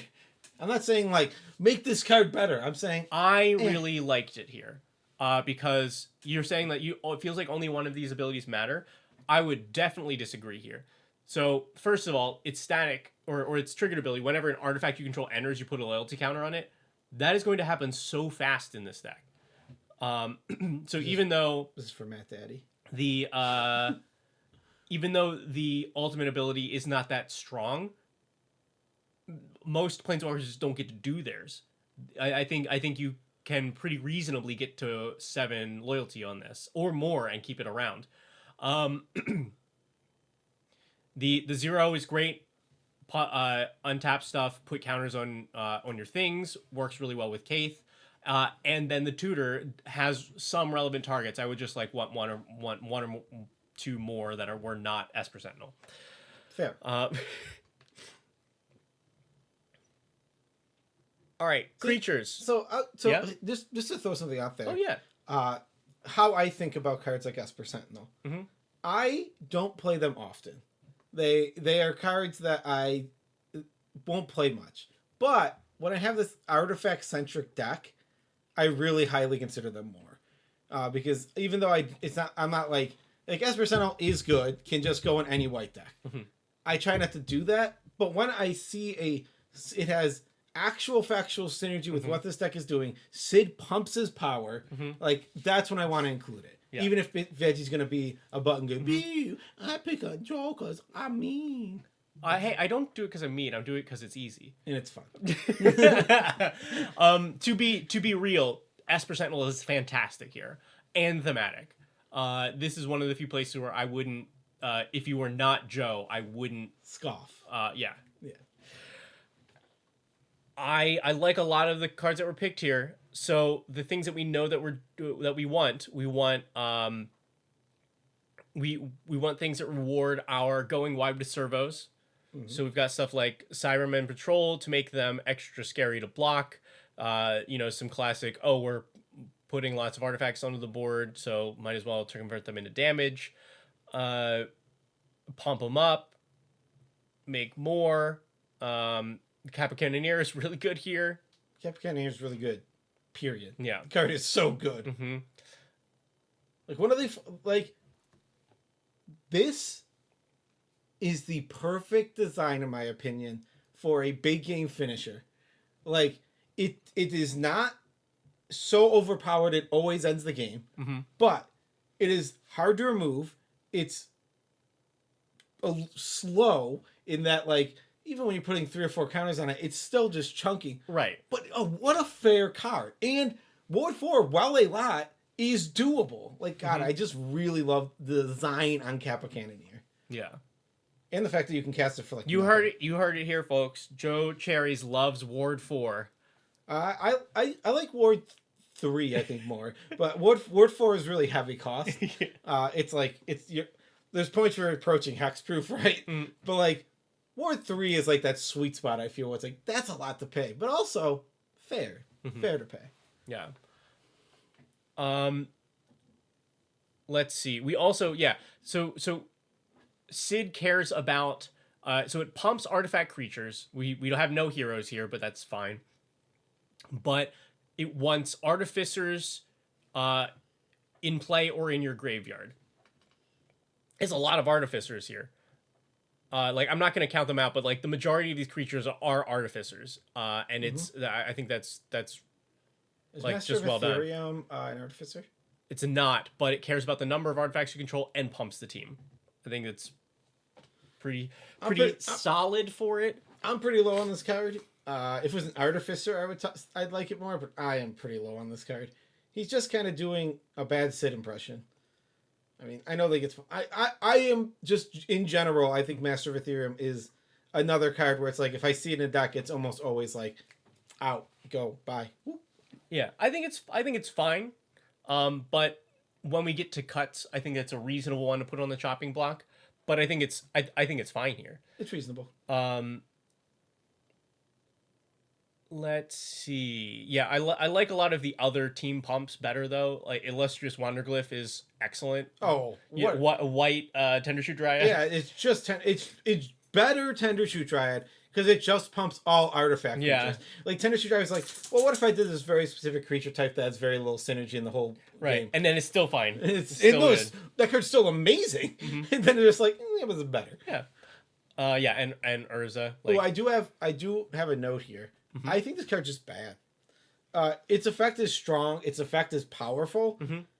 The fact that it costs 6 mana to get down is so much. I thought when I first read him, I thought he reduced his own cost. He just doesn't. And the fact that he costs 6 mana is just puts me really low on him. Yeah, let me point out, I know that this is not really something that you care much about, but Sammy is they them. I know that's not something that it is something I actively care about, and I actively forget. Like, I did not. You've told me once that this character was non-binary and used they them pronouns, but why did Christian never tell me that? Christian read the whole story. I think it's actually because Christian missed it. Oh, that's why Christian did miss it. Because Christian was like, man, I hope the comments don't tear me to pieces. I do remember that now that you're saying that. Anyway, I agree with you. I do think... good note. Yeah, I think Ward sacrificing things, very good. Ward discarding cards, very good cost for Ward. Yeah, I think Ward non-mana is a good design choice. And I think that this is a really cool card, really strong, does not belong in this deck. Unless there's a combo that I'm missing with being able to cast spell some artifacts for free or something. Otherwise, Yeah, I'm low. I'm just... I think you need... I think this is going to be a card that I think most of the time is a commander or bust for putting in decks. Like, there's not no decks it goes in, don't get me wrong. But more of the time, it's like, if you're not playing him as your commander, you're probably not built enough around him to do what he wants to do. Yeah. I don't think you need it. I don't think it's what you want to do for 6 mana. We have some board wipes, some good choices. I mean, like, practically all of our stuff is non-creature, or we can choose the larger modes to dodge some of our stuff. Yeah, I do want to throw one thing out here. I have tested this card in a few artifact decks. Now, I take apart artifact decks every time I make one because I'm not a big artifact fan. Right. This card is tough to cast. If we get our game plan going, sure, this won't be that hard to cast. Even with improvising, 10 is so much. And, like, this card is... when this was printed, I was like, whoa! One of the best artifact warp wipes we've ever seen. Right. And then I just like, ooh, I'm pretty low on it now. I'm not saying you shouldn't play it here. It's just more like something to consider. Because I think it plays worse than it looks. Because I think it looks really good. But it plays much worse. Interesting. I've had the opposite experience. I've taken it out of my artifact decks that I've built because it felt too easy to cast. Interesting. But that may be just because I'm able to build decks really well, and like it wasn't a problem for me. Yeah, that's true. I hadn't considered that. I think it's probably because my artifact tech decks tend to want to go really wide with like little garbage artifacts. So just the type of artifact deck I was building was able to make it easy to cast this. Yeah, that's fair. I think this is the home for it, right? Like this is making junkers all the time. Just little, they're junker tokens, right? Not servos, junkers.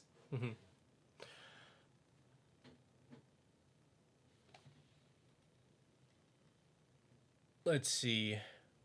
There's not too much. So what bodies are we saving? Every one of the things that is made by the servo. Every servo is made. Like, this is an artifact, this is an artifact, this is an artifact, this is an artifact, this is an artifact. This guy's not an artifact, that's an artifact, that's an artifact. We're saving a lot. Like, we're not saving our SIDS, but we have more of those. And we only have one on the board. In this. So it's just like, we're saving quite a few things, like, with the inorganic extinction. Yeah, because here's the thing, is let's assume that this deck is able to cast it for about the same amount of mana compared to like a regular board wipe for 4 or 5. If it can cast it reliably for about the same amount of mana, then you run this, even if you're not saving much, and I do think you're saving a significant bit. In practice, though, if you find that you're not able to cast it for about 4 or 5, then you should switch to a different board wipe. Yes, I agree with that completely. I want to point out a couple of things here for the instance. The ones that stick out a little bit, we have Eerie Interlude and Lae'zel's Acrobatics, both cards that want to blink our entire team. And both of these conveniently get around hitting our tokens. Because Lae'zel's Acrobatics specifically says non-token, Eerie Interlude lets you choose which ones. I think this is cute for this deck because you are re-triggering every Fabricate. I wonder though if it's worth it. I don't think it is. So a 33 creature count is enough to play that card. This deck doesn't have 33 creatures. Right. We don't. Like, in a standard deck of 33 creatures, you can play that card. Even like if this was a Keith deck that was built with 33 creatures and not a lot of ETBs, I could see playing. Yeah, this is a 22 card deck. This is a 22 creature deck. This is a 22 creature deck. So those just aren't worth it. I don't know how many reliably you can have on the board at a time. Like, not a ton. And a lot of them, when we are doing our thing, are tokens at that point. So, yeah, I agree with you 100% that those are pretty easy cuts. Let's see. Most of this was pretty normal. I like testing out some of these newer cards here as well. I actually go ahead. Finish your thought. Uh, we have a commander that naturally proliferates, so stuff like so both of these play well with those in Spirit, especially since it cares about counters on itself and puts counters on other things. Um, I I would want to test them out. I think I'm higher up on In Spirit because all of the things that it does are relevant. So counters on itself for station, counters on other things, and once it becomes fully stationed, then you've also hexproofed and indestructible most of your stuff. And I don't know that Insight Engine has the same, like, is getting enough here, but I also just like this card. Yeah, where I am at, and my full thoughts here is I think we should completely, almost completely get away from the counter synergies. I think that there's not, like, you can leave like a steel overseer, like I would leave, but I would cut like the peacemaker, like it's like there is like this has enough synergy that I'm like, okay, this one stays, but then like yeah, everything else that cares about the proliferate and stuff like this, I have the ship, like for counters and stuff. I like when it gets to its final mode, I like it a lot. But before that, I'm just kind of mid on it. Like I'm kind of just like, I don't feel like we want to be doing that, or at least the deck isn't committed to it enough for me to want to be doing it.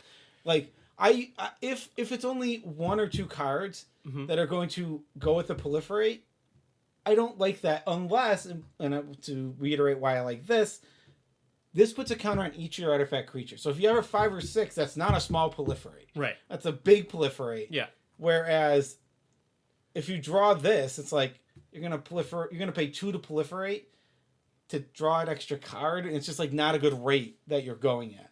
Now you can commit more to this and make proliferate a theme of this deck, but it's currently not. So I would just remove this stuff. So here's my argument the other way. I do think that you could commit to this more, and that would be better.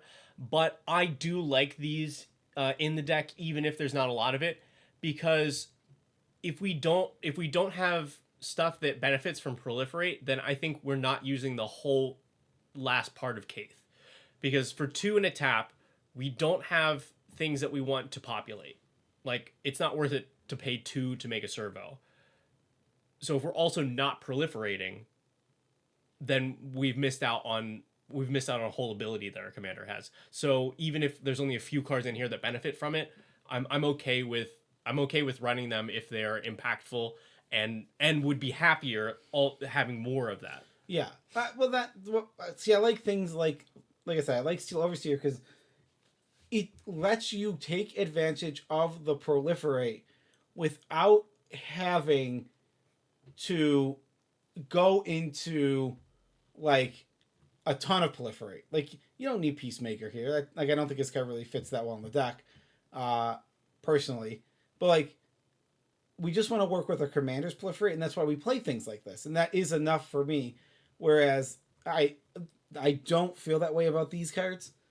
I just don't see it. They don't fit enough into to the theme. I'm sure there are other cards where it's like if I saw them, like yeah, I'd put that in to do the proliferate thing. But like yeah, overall, I'm just like yeah. Especially this one. I think this card is good specifically in this deck where it's great. Yeah, I think Insight Engine's very cuttable. That I just like the card. Like I would keep it out of. Like it makes me happy. In Spirit though, I think is fine. Okay, but I think both of these ways that you go make sense to me. And Con, the way that you get a review is you go to the link down in the bottom left there for our Ko-fi. Any $30 donation, then you can get your deck tech done today, as long as we've got time. Which we should. I mean, that's slow.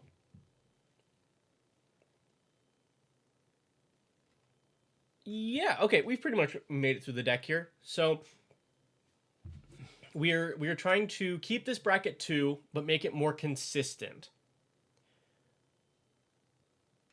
So one of the things that I would start with is Mana Dorks. These colors are pretty good for Mana Dorks that are also artifacts, and all of those trigger Kaith more. They also then are bodies that like get counters from Steel Overseer or can be untapped with Tezzeret. I would either just add them or at the least replace a lot of your rocks with like the mirrors or like Ornithopter Paradise, stuff like that. Because that all works well with them. Like even Ornithopter Paradise as an O2 flyer becomes a relevant body because of the Sid theme. Clay, we do a deck tech stream every Wednesday, and we do a stream of something every day. Yeah, one member of the team, it will be streaming 2 to around 8 o'clock most every day. Mm-hmm. Yeah, 2 to 8 PST. There's somebody here doing a thing that you like. Yes, artifact creature dorks I think would make this more consistent. Because you're still getting the mana that you need, and the more bodies is just super relevant to this deck. Oh, I think a really important note here. I would also just play more 2-mana rocks. Like I like what you're saying too, but it's just like your commander is in that spot, that 4-mana spot where signets and talismans just get you there. So I like having more. But you think that specifically having them on creature bodies? I would much rather have them on creature bodies. So I guess my thought is, which creature bodies are you thinking? Whatever you could get, like Ornithopter Paradise. That's best. the obvious one, yeah. I think I'd be happy running all 3 of the mirrors that make mana here. Okay. I didn't even look into it that much because I was like, I don't even. Yeah, I think I just want any of the 2-mana artifact creatures that can make mana that's relevant in this deck I would run. And I would run them over the rocks. Because them being artifact creatures is super important. The fact that realistically 11 of these Sids are not real creatures in the deck, this helps to boost our creature count. Those are all getting triggers from Kaith to make additional servos. That's a huge difference. I like how she builds what is essentially a giant mech as a baby. She's like it literally just looks like a mech out of like some anime, but it's a little baby in her hand. It's a little baby guy. You think she throws her staff down at Earth to make him get bigger? You feel like she's got Rita Repulsa vibes? she's giving me a little Rita Repulsa vibes. Let's see. Should you drop the land count a little bit? 39, but add more dorks. 39 with MDFC. Not by much. I was gonna say a land or 2 at most. But yeah, but that does help to clear up some spots for him. Want to start talking about some cool credits. I got some cool artificers. I like. Let's start with Loyal Apprentice. It's not a. Oh yeah. What a great card Loyal Apprentice is. This makes artifact creatures, and you get the fabricate with it. This card is great. I mean, this card, underutilized commander card. Legit, just a very, very good card. Just makes Thopters 2 mana to make Thopters were flying. Yeah. Also, the fact that the C's play in CEDH means like it's probably like is it a little niche? Sure, but don't worry about it. The card is a really good rate for what it does. The people does CCH play? Yes. That's cool. I did not know that. It's interesting. It is interesting for a card to see CEDH play and be an underutilized card. That is an interesting spot to be in, because usually when the CEDH community has found it, everyone has found it.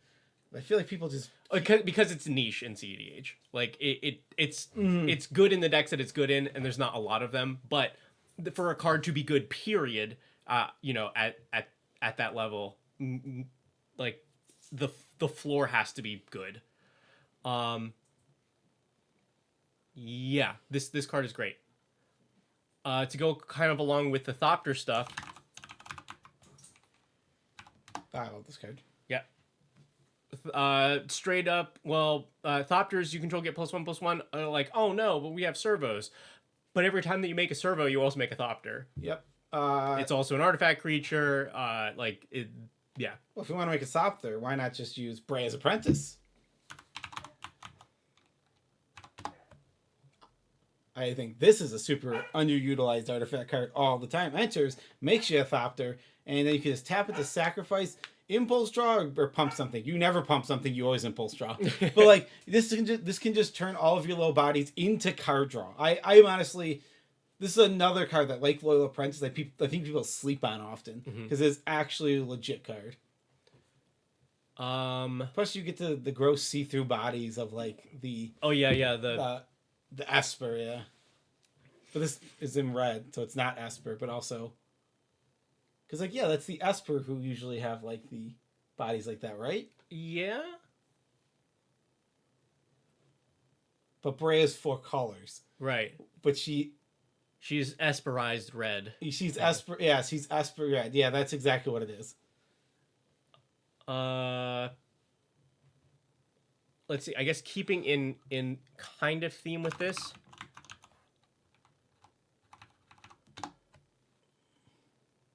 We were talking about this card the other day. Enters, you make essentially a construct. Power and toughness equal number of artifacts and or creatures you control, so better than a construct. And then you can tap 5 artifacts or creatures you control, which you should have plenty of, to turn it into a thing that continues to make those super constructs. Also, I love this. Boop. This is legendary creature, Thousand Moon Smithy. I love doing that with cards. You guys wouldn't mess with Thousand Moon Smithy, right?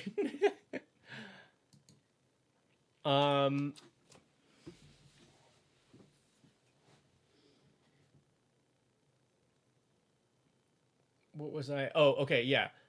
Because I think one of the things that will make this more consistent is being able to go wide reliably. Because right now our main source of go wide is Kaith. And that still is only getting us 1 more body every time that we play a non-token creature. So adding these alternate ways to start building an army, like Loyal Apprentice, like Thousand Moon Smithy, like a Nim, Peckle. Yeah, this is also on my list. Not Amin, Anim. Anim.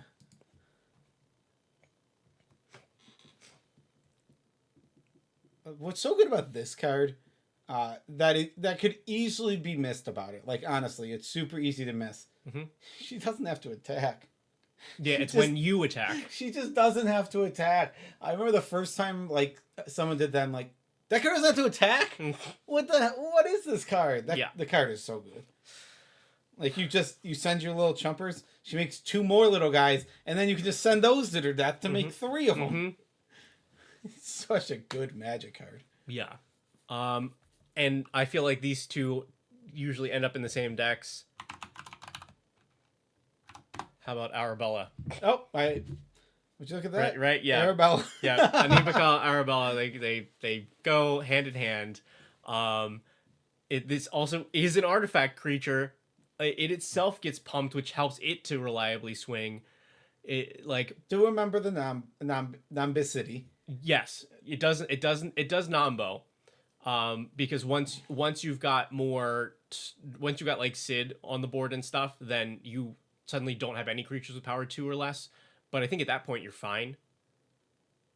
I'm just gonna go ahead and say it, Jesus. You don't know what a House of Cards is. A house of a card. Yeah, but when you say House of Cards, House of a Card doesn't work. All right, let's look real quick because I know we had a lot of suggestions in the chat. I'll hit on Darksteel Citadel. It's a 3-color deck. We don't really want a Darksteel Citadel, and we don't have enough artifact synergies to justify it. You need more things that would benefit specifically from that land, and this deck just doesn't have those. Yeah, I'd like to have the other, like a couple of the other artifact lands, because we have a couple things that care about them, but not Darksteel Citadel. In these 3-color decks, I personally like my only tap lands being the tapped indestructible artifact lands. That way they can't get like swept. Yeah, that's exactly where I am with it. I think if you're a really heavy artifact deck where it's like, these mean a lot to my deck, then I'm also in on the untapped ones. Yeah. Plus, then it gives you another target for Tezzeret. We cut him right. No. I tried to. He's great. I haven't gotten to play him yet in Danny Pink. You haven't been Danny Pink? Mm-hmm. But why? Do you have a lot of artifacts? Yeah. I actually have a good number of artifacts, because a lot of the artifacts have +1/+1 counter stuff. Sure. And then also that deck has like 5 1-mana equipments. Like the Pip-Boy. Yeah. Let's see. So Darksteel Tezzeret, Citadel, on his great quest as a captain, right, finds a watch. Yeah, a big old watch. Threefold Thunderhawk instead of Sammy. I would say if you were looking for a 1-for-1 Sammy replacement to be on the top end of the deck, that is the way to go. Yeah, I would agree with that. That also gives us some synergy with Proliferate, which I do like. I like getting a little bit more in there. Yeah. Enigma Jewel as a target for Tezzeret, and pays for Kate's ability. I like that. That makes my brain happy. I'm trying to remember. I can never Enigma Jewel. It's bad Soul Ring. That's all I know. It's bad Soul Ring, and also turns into like weird Agatha's Soul Cauldron. Is that what it does? I didn't know what the other side was. It turns into like a mashup of all the things that you crafted it with activated abilities.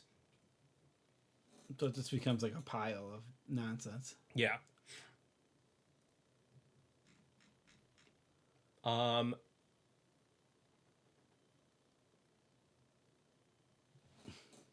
Yeah, like I don't hate that.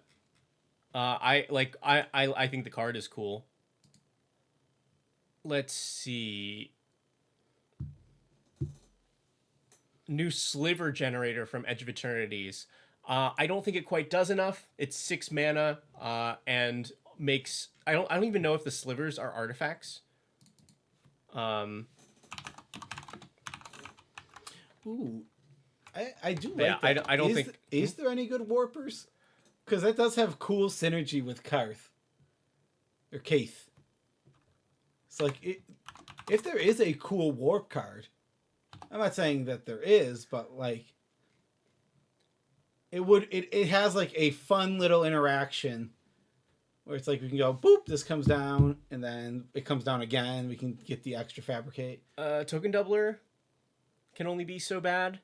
I mean that's two. That turns into that starts off as right there. Mm-hmm. Starts off as 2 mana.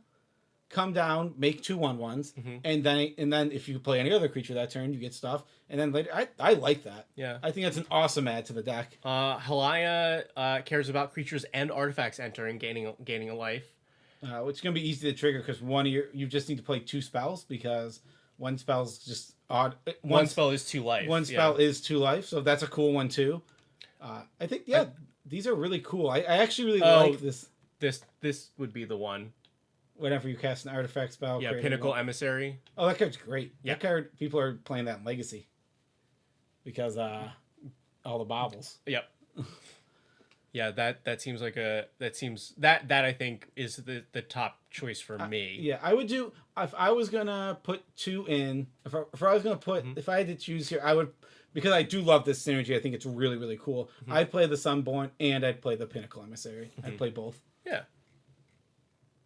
There's probably not another cool one like that. Wow. Yeah, I think War Path. Yeah.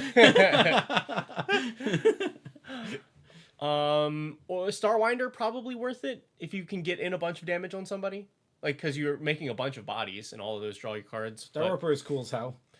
Yeah. So I think I really like Pinnacle Emissary for it though. Agreed. I know if you Let's type in Atali in a search bar, that some other cards come. Oh, that like are parts of those words. It's like the end of this word, the beginning of this word. Yeah. I always see those. Let's see. Starfield Vocalist. Oh, that also warps, which is the trigger doubler. He'll double it. It'll double its own trigger, won't it? Yes, it'll double its own fabricate trigger. That's cool. That is cool. I think we're you'd not have a huge ETB deck, but it's not awful. Yeah. It does have synergy. It would do, because once it's on the board, it duplicates all fabricate triggers. But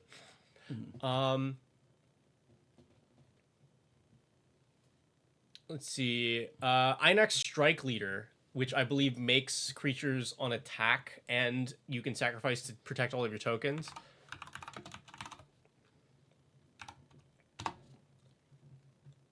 When you attack with this or your commander, for each opponent, you make a 1/1, and then you can sack it to make creature tokens indestructible. I think this is a very good card and would be fine here. I don't think I care about protecting the servos that much. Agreed. I think this is just not. This card is great. Just don't think it fits in this deck. I think it's just generically good card that I wouldn't say no to putting in this deck. Yeah, agreed. Let's see what else.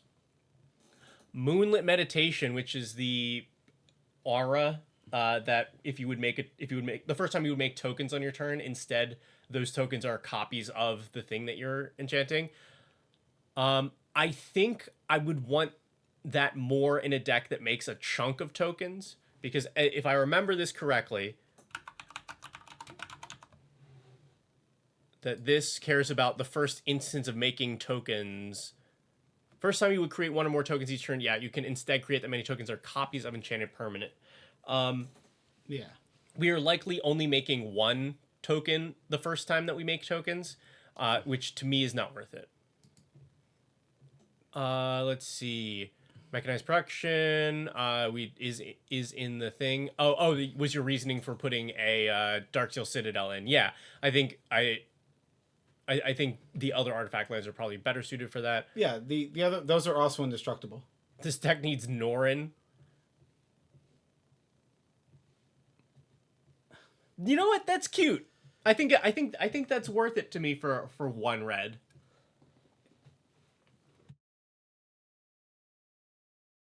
And Norin is... It's very cute. Very cute. Yeah, that's a good way to put it. Let's see. Adaptive Omni Tool, Choo Choo Beans. You get a veggie point for that. That card I think is super underrated and nobody's playing it. What is it? Super underrated. Nobody's playing it. That's not a card. It doesn't describe anything it does.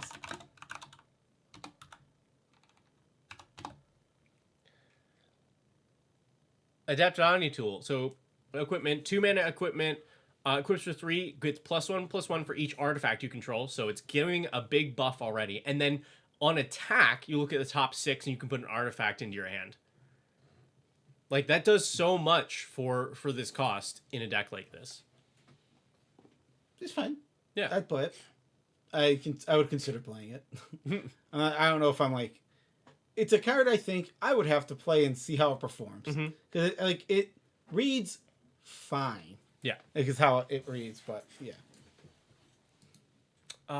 Red Tiger Mechan is a bad card. It makes me sad because I was like, oh, this is such a cool concept. Like, this is a Power Ranger Zord.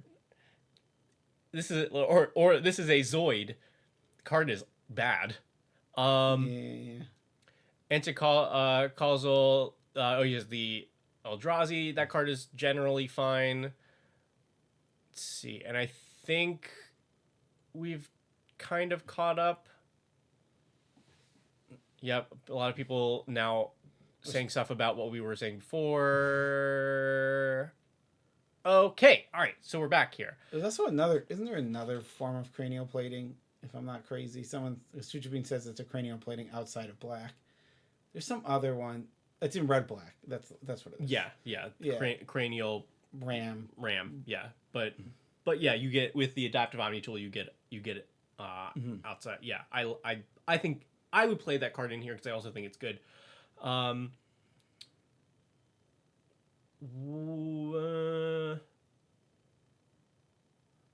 I also feel like this deck could use some more like team pump that does other things, because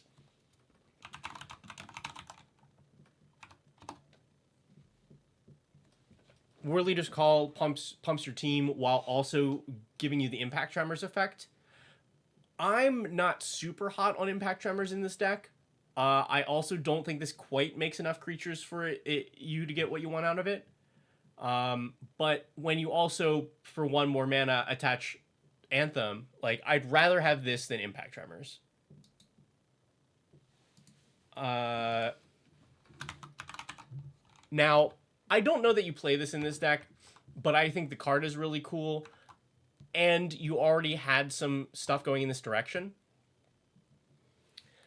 Nahiri's Resolve gives your creatures +1 and haste, so that's good. But also, at your end step, flicker any number of non-token artifacts or creatures you control. So, like, we saw that you were going for that kind of effect with Eerie Interlude and Lae'zel's Acrobatics. Those I don't think is worth it. This may be still not worth it, but if you really like that play, what about getting it every turn, plus all your creatures get +1 in haste? There's also another hidden upside here that you might not notice, is that these don't come back till your upkeep. So this is board wipe insurance in some ways, because you put all your creatures underneath it. They're hiding. They can, if they wrath, they get rid of your tokens, sure, but then you just make a new army as soon as your turn comes back around. Yeah. Which is just a cool thing. I was thinking instead of Impact Tremors, you play creature versions of them, so that they can enter and fabricate. Like your whatever Agate Instigator. Agate Instigator. Yeah. Whatever there's other ones too. Yeah, I definitely would rather have those on bodies. Witty Roastmaster. Yep. Yes. Yeah, Weftstalker Ardent, the new one. Yep, Weftstalker Ardent. Yep, that one has warp. Yeah, is a cool synergy. Yeah.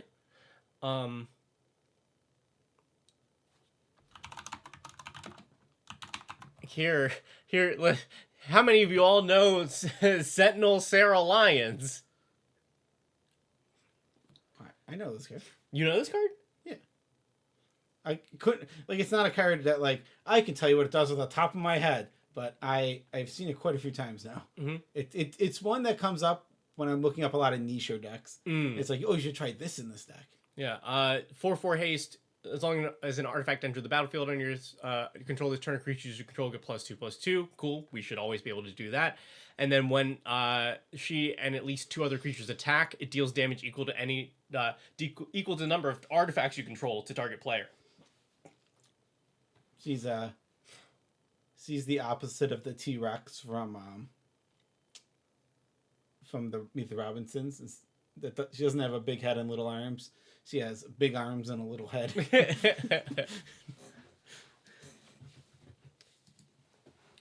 Yeah, I think that's what I've got for my suggestions.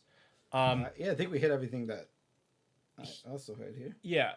Usually when people are looking to make something more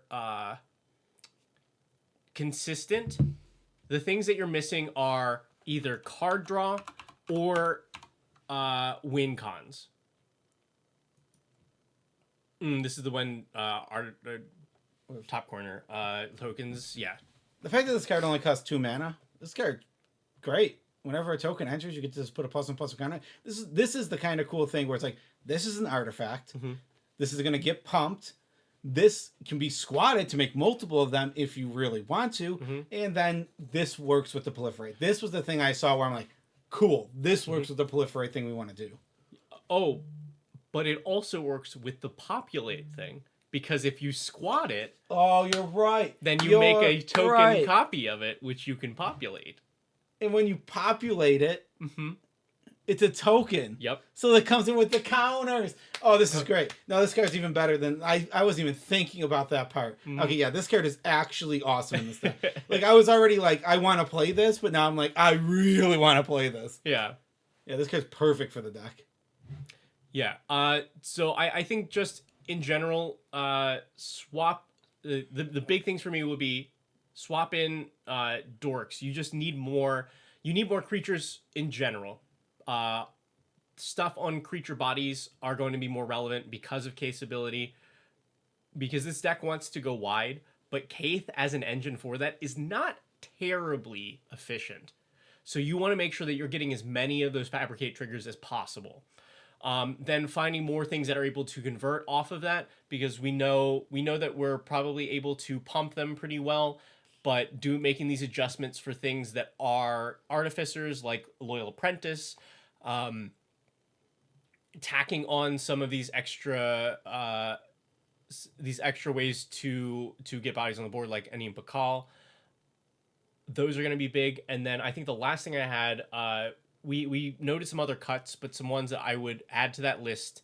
Thopter Shop seems super thematic for this. This card is just not quite good enough, especially if you can't get artifacts to enter during other players' turns. I went back and forth on this one when I was looking at it. I was like, but it's not. It's dies.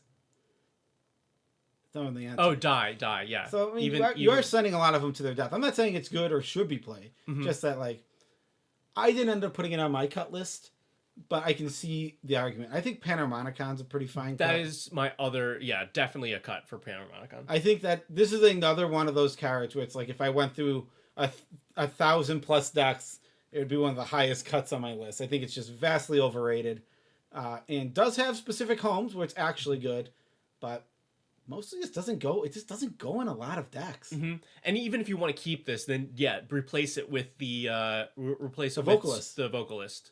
The Vocalist is way better in this deck. Yeah. We got that cool Warp synergy. Whoever brought up Warp in the chat, 10 points to you. 10 points. They're not worth anything, and you can't do anything with them. But 10 points to you. Yeah. All right. Let us move on to the next. This is a Celeste Rune Knight deck sent to us by our patron Red. Celeste is 4 mana for a 4/4. When she enters, discard any number of cards, then draw that many +1. And whenever one or more other creatures you control enter, if one of them was entering from a graveyard or was cast from a graveyard, put a +1/+1 counter on each creature you control. Thank you for submitting a deck, Tarek. We appreciate you. Yeah, thank you. Thank you, everybody. And Choo Bean, there's a rule about Cathar's Crusade. It goes in no decks because that card sucks to keep track of. That card is very good. Cathar's Crusade's good. I honestly think I don't suggest it for any deck because I'm just like, I hate dealing with this. Nobody else can like dealing with this. You got to run the stupid one from Unfinity. I do. That one's spectacular. I run it. Starlight Spectacular. We had this at Command Fest, remember? Yeah. Where literally I was like, if I draw, if I draw an overrun, I win. This is whoop. Got it. Starlight Spectacular. Card is stupid. You shouldn't run that one either. But I think it's Cathar's Crusade is good and stupid, where I think Starlight Spectacular is mediocre and stupid. So I can accept the stupid with my mediocre. It's also easier to like. Anyway, Celeste Rune Knight is where we're at right now. So this was sent to us by Red, and in addition, it was probably the most thorough notes that we've gotten for a deck, because anybody that submits it is we encourage to submit some direction for us to go. And usually it's like, hey, this is what I was thinking. Can you make some suggestions for it, or like, can you I'm having this problem. Can you address that? Red has like some very pointed questions, so we're gonna kind of go before you get into that. I just want to do a little sponsor shout out here because you guys are awesome. Thank you for being here. If you would like to support this stream free, there's a link in the chat right now for Call of Dragons. It is a mobile game and a PC game. If you download it on the PC using our link, make sure you're not using an ad blocker. Get it on your computer. That is already going to help support this channel. It'll also help support the channel if you get to specific levels, such as 5 and 9. Levels 5 and 9 both help with support this channel directly, and that is completely free. So even if you're somebody who's like, oh man, I don't have any money to give this channel I like, you can freely support us by just downloading Call of Dragons via our link and then playing it. That. Yes. So the initial notes from Red are, built this with the intent of a bracket 3 combo deck. Plan is to use the combination of tutors and looting to assemble a winning combo, and also to find toolbox items. Aiming to keep the relevant pieces tutorable by the recruiters that are in the deck. We've got a couple of creature tutors here, and then shying away from other tutors, particularly the game changer ones, since they feel that that might be too powerful here, even if they're still within the 3 game changer limit. So before I get into their specific questions, we're just going to do a quick once over of the deck. We'll probably do this a little faster than usual, just because they have a lot of specific questions that we want to get answered. One of the main things here to start, like this is a combo deck. The main combo is persist creatures. We have persist. There's other ones I'm missing, but persist with our commander on the board.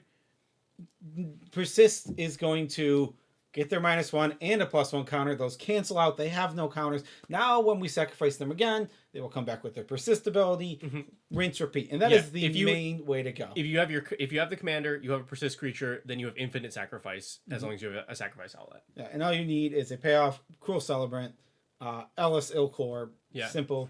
Yeah, or you don't even need a payoff if the creature is Murder's Redcap, because it just blasts a player every time that it enters. Yeah. So anyways, I started blasting. Yeah. So that is the main combo that is available to this deck, because it works with what we've got in the command zone. There are some other winning lines that involve Revelark and Karmic Guide and sacrifice outlets. You can also Warren Soul Trader and Gravecrawler, given that you've got enough life. This does have a lot of what you would expect from this deck. We've got free sacrifice outlets. We've got the new one from Edge of Eternity's card's really good. Bowmasters is one of our 2 game changers, I believe. And then we have tutors to find the relevant creatures that we need. Yeah, something very key here is that in a deck without tutors, the numbers are too low on things. Like Viscera's here, Carrion Feeder. I'm like, oh, I need more than that. Like there's like an altar down here. Yeah. Specifically, but like there's only 3. It's like, whoa, what are you doing? That's not enough to reliably get it. But it doesn't matter when you just throw in all these cards that can just go find them. Yeah.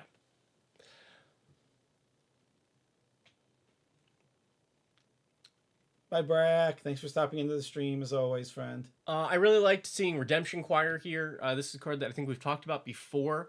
As, like, in theory, this card is really good. It's Sun Titan that costs 2 less.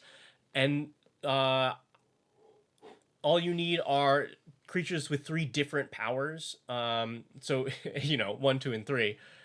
I think you can pretty consistently do that here. Yeah, but it's a card that I want to be playing with more. But I also think it's not even here. I think that's just an easy thing to do in Commander, period. So it's a reason that this card should get more looks, because I think people look, oh man, I have to jump through this hoop. But the hoop is massive. Are you playing creatures? There you go. Yeah. Yeah. The hoop is the size of a doorway. It's like you can just walk right through it. Yeah. Our other game changer is Gamble, which is nice because a lot of the things that we tutor for, we're okay with going to the graveyard. We have ways to get them back out of the graveyard with like Reanimate and Stitch Together, And then we have a couple other cards that are like, or yeah, you can. Most of our things can be brought back with Unearth as well. Opinion on Stitched Together in this deck. I think it's okay. I think I would rather it be a more consistent reanimate. Agreed. Because we don't have a lot of ways to get to dump a lot of cards into the graveyard. I think anytime that we need this to work, we probably could do it, but it would hurt because it would involve sacrificing some creatures that we probably want to have on the board. We don't have a lot of the like looting effects. Yeah, I'm with you 100%. That's exactly what my thought was this doesn't quite fit. I think we can do better. Mm-hmm. If this was like Animate Dead or something, I think I'd be happier. Yeah, agreed. Instance. We have a stupid powerful tutor, some interaction. Now, Red, you're a good Magic player, Red. This was the one. This stuck out like the sorest of sore thumbs to me. Ephemerate is strictly better than this card. Like, Red's a really good Magic player. They build really good decks, but this is just like Ephemerate is just strictly better. It's just strictly better. I think there's there are situations where this is better. I'm not sure what. But I don't think that exists in this deck. What is the situation? I am curious. So the difference in wording between these: Ephemerate, exile a creature you control, then return it to the battlefield under its owner's control. Cloud Shift is different. Exile target creature you control, return it to the battlefield under your control. So if you have stolen a creature, Cloud Shift returns it permanently under your control. Okay. But I don't think an effect is in this deck. Yeah. Okay. So yeah, it is not. You're right. It is not strictly better. It is better in 99.99% of situations. It's better in this deck. And you'd have to specifically be playing an active treason type deck. Yeah. In order for it to play that way. They aren't here. Yeah. So. Yeah, that's just like it's one of those things where I'm like, I know you're a good player, Red. I know you know this card. Cloud Shift. This one does not dodge board wipes. It's not a slow one. This one returns it immediately. So is Ephemerate. And yeah. Yeah, this is not that. Yeah, it doesn't dodge board wipes. Yeah. Let's see. Artifacts, Skull Clamp. It's a good card. A bunch of rocks. And he specifically said this used to be Phyrexian Altar, and they took it out because it felt too strong. Phyrexian Altar does give you another combo with Gravecrawler, which is pretty easy. Interesting, because we also have the war in Soul Trader. Yeah, that is at least a little bit more limited since you have to pay a life whenever you do it. But I swear to God, Red only submitted this to give me an aneurysm, missing one of the goddamn signets. He's like, I'm gonna get Joe. I'm gonna make Joe have a heart attack. I hate it. Which one's missing? It's red white. Boros. No, it's Boros signet. Yeah. It actually hurts. And then we have Sacrifice Outlet again. Very, very good, super strong card generically, and another kind of way to reanimate stuff. But the thing about Goblin Bombardment specifically is that if you do not have another payoff, this can be the Sac Outlet payoff, which is a nice place to be because it makes you need one less piece in those situations. Right. Also, that art is great. They're just diving. Let's talk about the questions that Red has for us. Are those goblin booties? Those are so goblin booties. Yeah. It's just goblin booty. Yeah. First question. Do any of the win lines feel too OP for bracket 3? I've already swapped Phyrexian Altar for Astronaut's Altar, but do any of the other win cons seem like something the average bracket 3 deck can't deal with? I've had mixed results so far playing this, including some salty people, but I know combo in general can make people salty, but I'm not sure if I'm hitting too hard and need to cut back. Yeah. Yes. This is this hits a home in a lot of places for me. This is a dedicated combo deck. Mm-hmm. I don't think it's too powerful for bracket 3, especially when you lead with this is a combo deck. This is a higher bracket 3. I like saying this is a higher bracket 3 because I feel like it is. But it's tough. I think it's just going to come down to who you play with. While this can be an acceptable bracket 3 to most people, people are not going to agree with that. And it's awkward, and because that is the nature of like a dedicated combo deck like this, is that some people are going to feel like dedicated combo pushes straight to 4, and like that is how people will view it. Now I think they're wrong, but it's a legitimate feeling. So you are going to get some salty players in that aspect. That said, I don't feel like any of these lines are too strong for bracket 3. I literally sat here and I tried to find like if there was something I was missing. I scrolled through all these cards and I felt like, no, this is a fair deck. I get frustrated by losing like this, but if it was presented to me beforehand as what it was, I could handle it. Like, I don't like losing to combos in bracket 3 and lower, but it is a part of the game. It is a part of Commander, and sometimes you do just lose to the combos. Mm-hmm. I have about the same advice as you have. I think the most important thing for this is as soon as you pull this deck out, going, this is a combo deck. Combo is the main and really only win con for this deck. It is a very powerful bracket 3 deck. I think this is a reasonable thing for bracket 3. I don't think the average bracket 3 deck can deal with this. Yes, it is.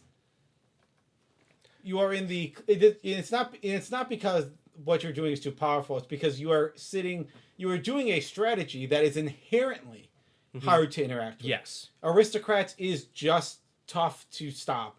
A lot of the times, like sometimes removing a piece from an Aristocrats deck feels like you're accomplishing nothing half the time. So it leads to a lot of awkward situations, and you're playing great cards like Voice of Plenty and Grand Abolisher, where it's like you can just put your whole combo out in one turn because your combo sometimes costs like 3 mana. Mm-hmm. It's like all you have to do is untap with your commander, and you won. Yeah. Now, Choo Choo Beans in chat, I will definitely disagree with you there, because you said you know what it is when you sit down at the table against Celeste. There's only one thing you can do, and then you have to opponents need to find graveyard hate. There's a billion commanders, exactly 1 billion. I believe Celeste was the billionth commander that they printed. No. How do you not know this? 999,999,999. Okay, so the one right after Celeste was the billion. Yeah, whoever came out right after. I think it's unfair to say, oh, you should know what this is going to do. It's not intuitive that this is a persist deck just by the commander, and I don't think it's the only thing you can do with this. I was thinking about building a really fair version of this because I think the card is cool, and I didn't want the persist combos to be what I was doing with it. I played against a fair version of this deck that was not looking to combo at all. Mm-hmm. Like they pull out this deck, I was like, okay, I've not played against this commander. This is new to me. And then it was powerful as hell. Like, the card's ridiculous. Yes. Don't get me wrong. And it was still tough to beat because it was so strong. Yeah. But it was not this. It was not trying to combo. This is distinctively different from, at least my only experience was one game against this deck, and it was nothing like this. Mm-hmm. Stupid. Veggie, I bought new shorts. I think I bought swim trunks when I was brushing my teeth. Yeah, they look like swim trunks. I know. I still like them. Anyway, yeah, it's I think first of all you will mitigate salt a lot by just sitting down and going, this is a really strong bracket 3, and combo is the only way that it can win. That will do a lot for it. But I think it is fair to play this in bracket 3, given that you've told the table that. Mm-hmm. Because I want to point out,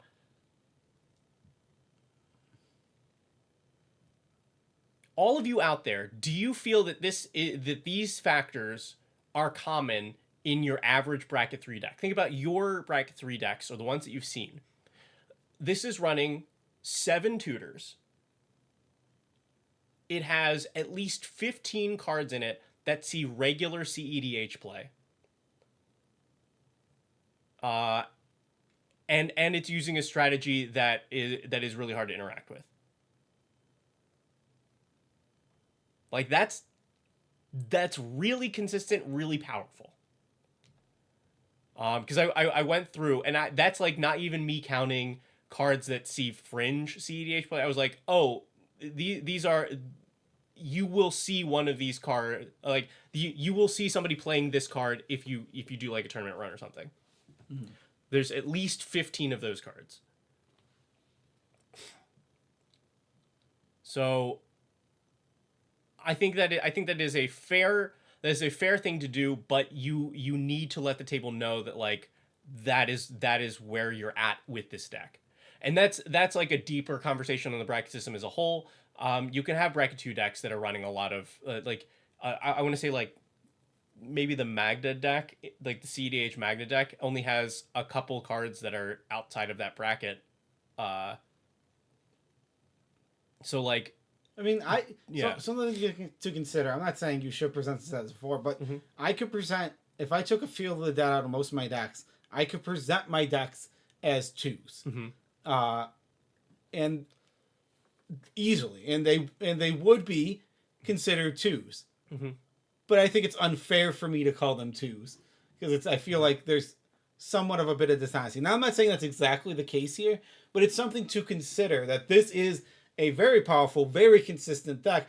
And well, not incredibly perfectly optimized and holding back in some ways.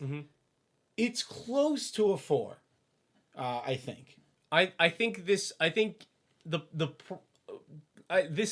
a whole nother conversation, but I think the struggle here is the range of what a 4 can be and the range of what a 3 can be is so wide that this sits like right in the line of like very good 3 never wins a game 4. Hey, Saratha. Because this could hang with 4s, but like some 4s are just, oh, this deck is optimized. It's just a commander that can't win a tournament. It's really interesting you say that because 4s are wild. Because you say like this can't hang with a lot of 4s. I've seen a lot of what people think are their 4s. And like that's true. And it's just like this can hang with most of those decks. When someone pulls out their 4 and like this is a 4, my experience is not that it is a real 4. It's experience. This is a 3 with too many game changers. Is basically what I end up seeing most of the time. That's fair, yeah. That's part of what this issue is that 4 is such a wide range of decks. Especially because players aren't good at being good.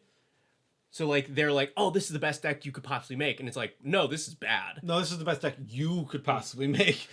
So yeah, that is part of the thing. But there are a lot of questions for this deck, so I want to move on to those. Yeah. But yeah, I think the most important thing, just make sure you say that this is a really good bracket 3, and it is a dedicated combo deck. Second question, land count. I'd like to put a minimum of 1 more land into this deck.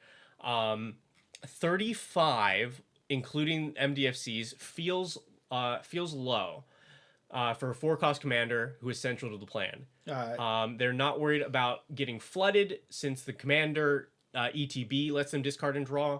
Not sure what they would cut for lands, and specifically for your interests, I already swapped Fell the Profane out for a proper swamp since I find myself always playing it as a 3 damage swamp.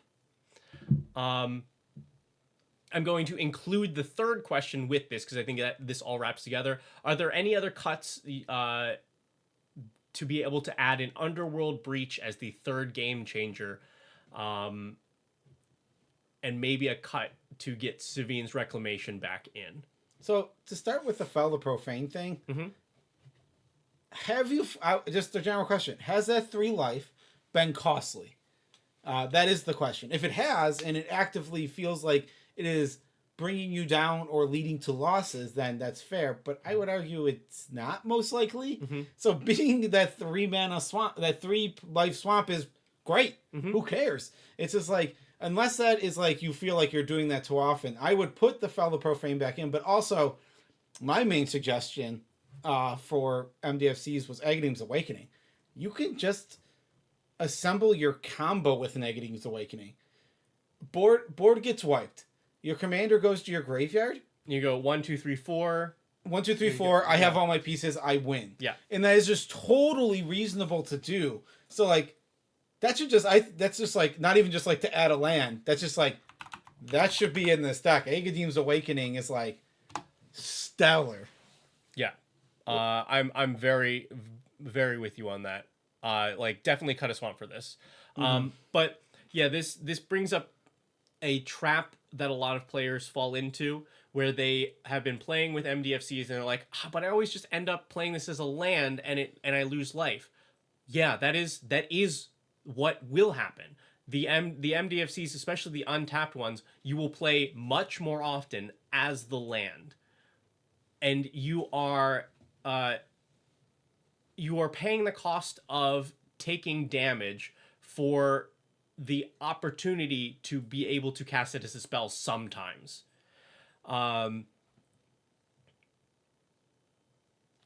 Take what Joe said on like, see how impactful that 3 life is each game. If you really do find that it is costing you the game, then swap them out. But I would guess that it is almost never.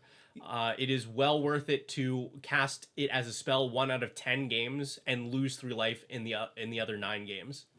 Yeah, agreed. Like that's exactly where I am. This is a 3-color deck, so I think you should stay minimal on them because you don't want to overload with MDFCs in a 3-color deck because they are only single color lands, and then you end up in the weird spot where you have to cut basics, and basics can be important in a lot of different situations. But yeah, honestly, like 1 and 2 color decks, I'm playing either 3 or 6 almost every single time, and I don't feel bad at all. And the fact is, they don't always cost you 3 life. Sometimes there's turns where you get to play them tapped because you didn't need that extra mana. MDFCs that can enter untapped, I can't stress how good they are. They truly are incredible things for what they can do. What other land can be cast as a spell that could win the game? Or a spell that can... What land is a spell that can remove the biggest threat on the battlefield? Yeah. Overcosted? Sure. Not the point. A land can't do that. Yeah. So, cuts. Why is Felia on the deck? I didn't even think about it. Felia is in the deck most likely to blink the commander, because it allows you to pitch any number of cards and draw that many +1. It's also good for blinking your recruiters. I mean, we just have a lot of ETBs in this deck. That's fair. Felia's a card I kind of just overlooked, but somebody mentioned in chat, it's like, oh, well, why is it here? Boseiju. Boseiju's pretty bad here, considering we're not in green. Wow. What about the other Boseiju, Joe? The colorless one. Nobody was talking about that. All right. Yeah, cuts. Do you have any that stuck out to you? Nothing stuck out like extremely. I was kind of low on this guy. He's just kind of overcosted, but I also understand that unearth on the turn you're going to combo, so I didn't hate it, but also I was low on it. It's nice the fact that you can just pitch it to the commander. Yeah, very true. Yeah. So for me, I would cut this Obstinate Gargoyle.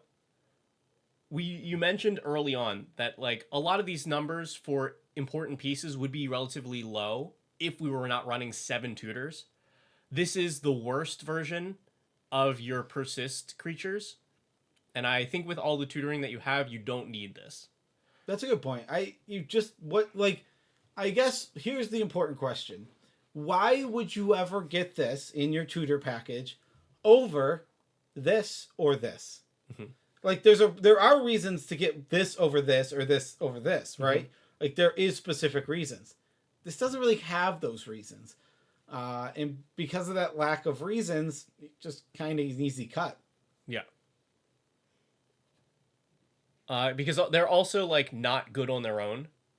So like it's a thing that you don't want to see them until you're ready to combo off. Yeah. Yeah, so I would cut that. How How do you feel about Dark Confidant here?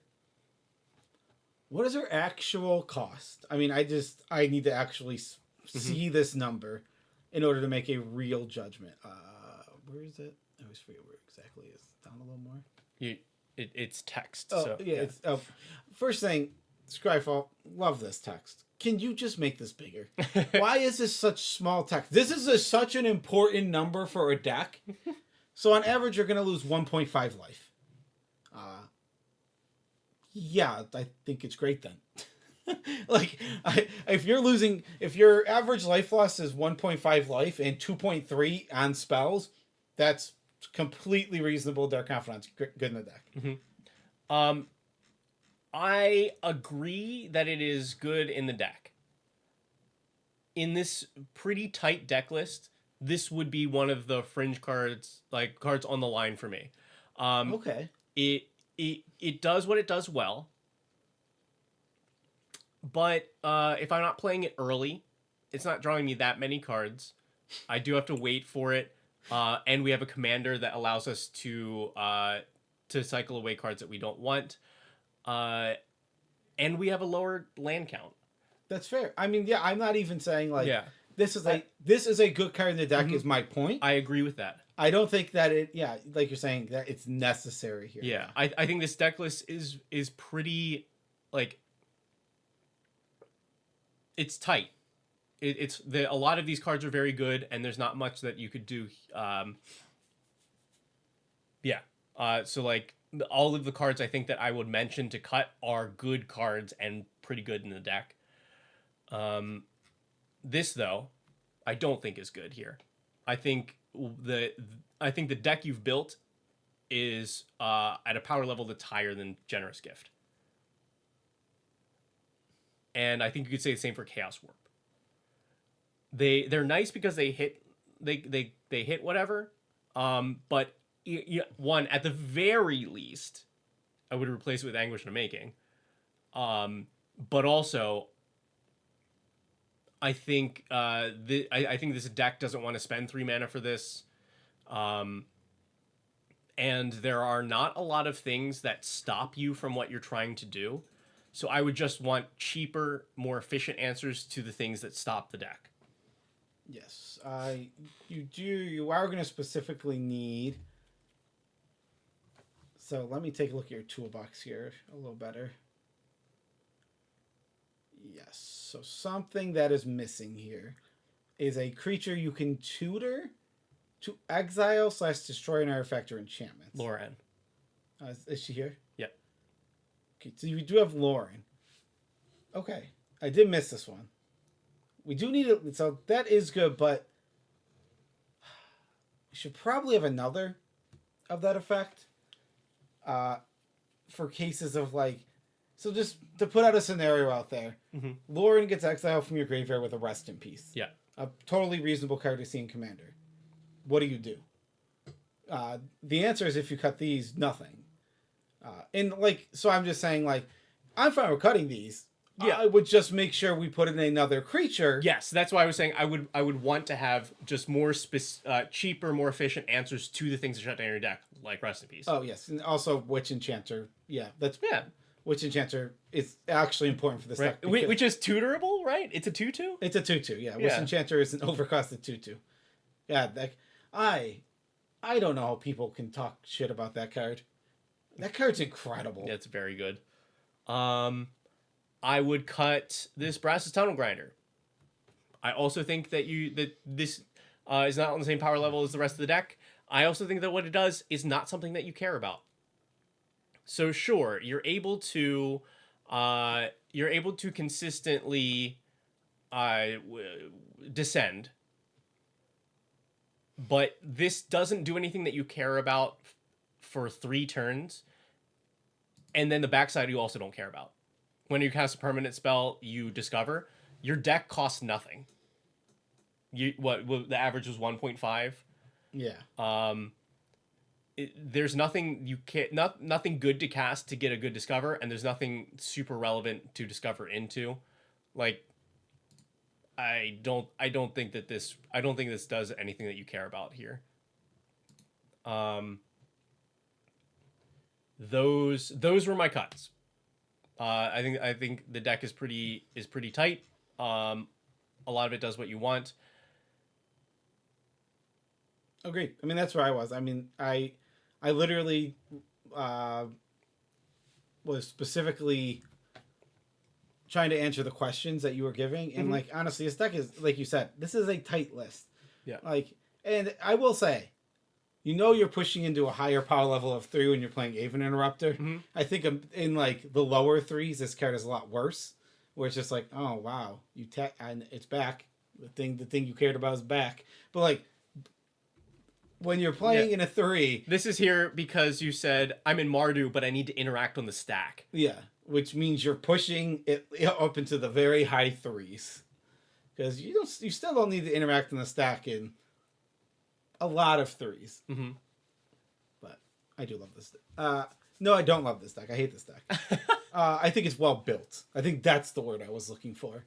This is a well built deck. It's well constructed. I hate it because I am not an Aristocrats player. I am not a combo player. It goes against everything I believe.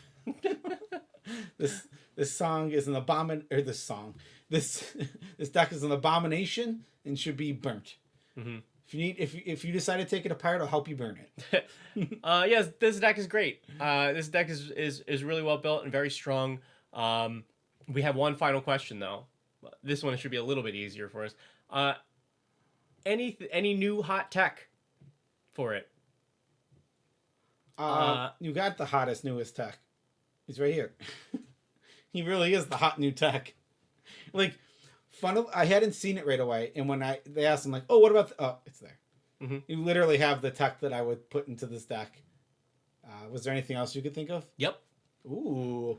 I have. That looked really quick, and like maybe I didn't spend enough time, but I did not think it was. All right, I'll start with what I think is probably the weakest of the techs, but I would test it. Avendo Brush Razor. Whenever you sacrifice a non-token permanent, exile a top card of your library, and during your turn, you can play any of those cards as long as you've sacrificed a non-token permanent. This does give you a lot of card advantage and maybe a burst of mana when you need it. It just had a lot of words that go along with things that you're doing in this deck.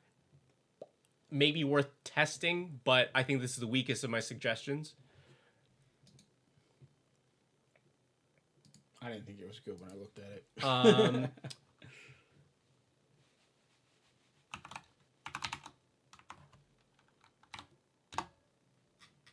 If we want to make this deck a lot meaner, but not as mean as putting a Grave Pact into it, you can try Sothera.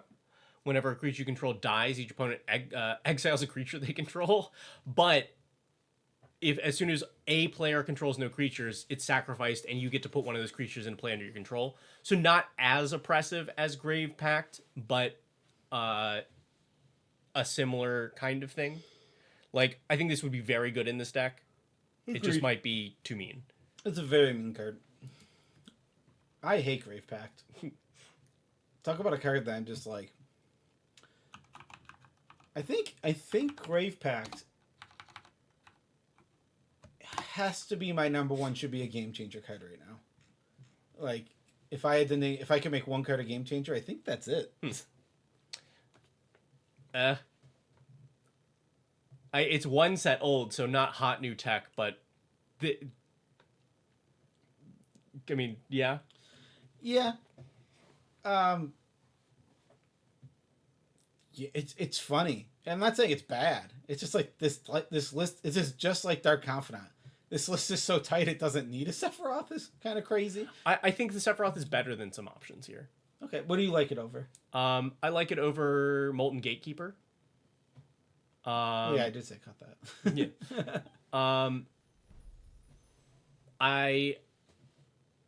You Welcome to Magic Gathering, where a card that came out 2.5 months ago is old news. Right. I like this a little bit more as a payoff, even if some of the other options are cheaper. That because it is powerful on its own, which stuff like Cruel Celebrant is not. Yep. It also provides you with something that the other cards don't, which is card advantage and a way to sack. Yes. So it does have a lot of upsides, yeah, specifically that other cards don't give you. Yeah.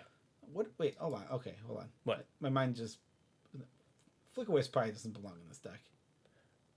Yeah, that would also would also be a cut. I think it is just here to blink the commander, which is too expensive. It blinks the commander, it can blink our stuff, but it's just like this is just not good enough. Yeah.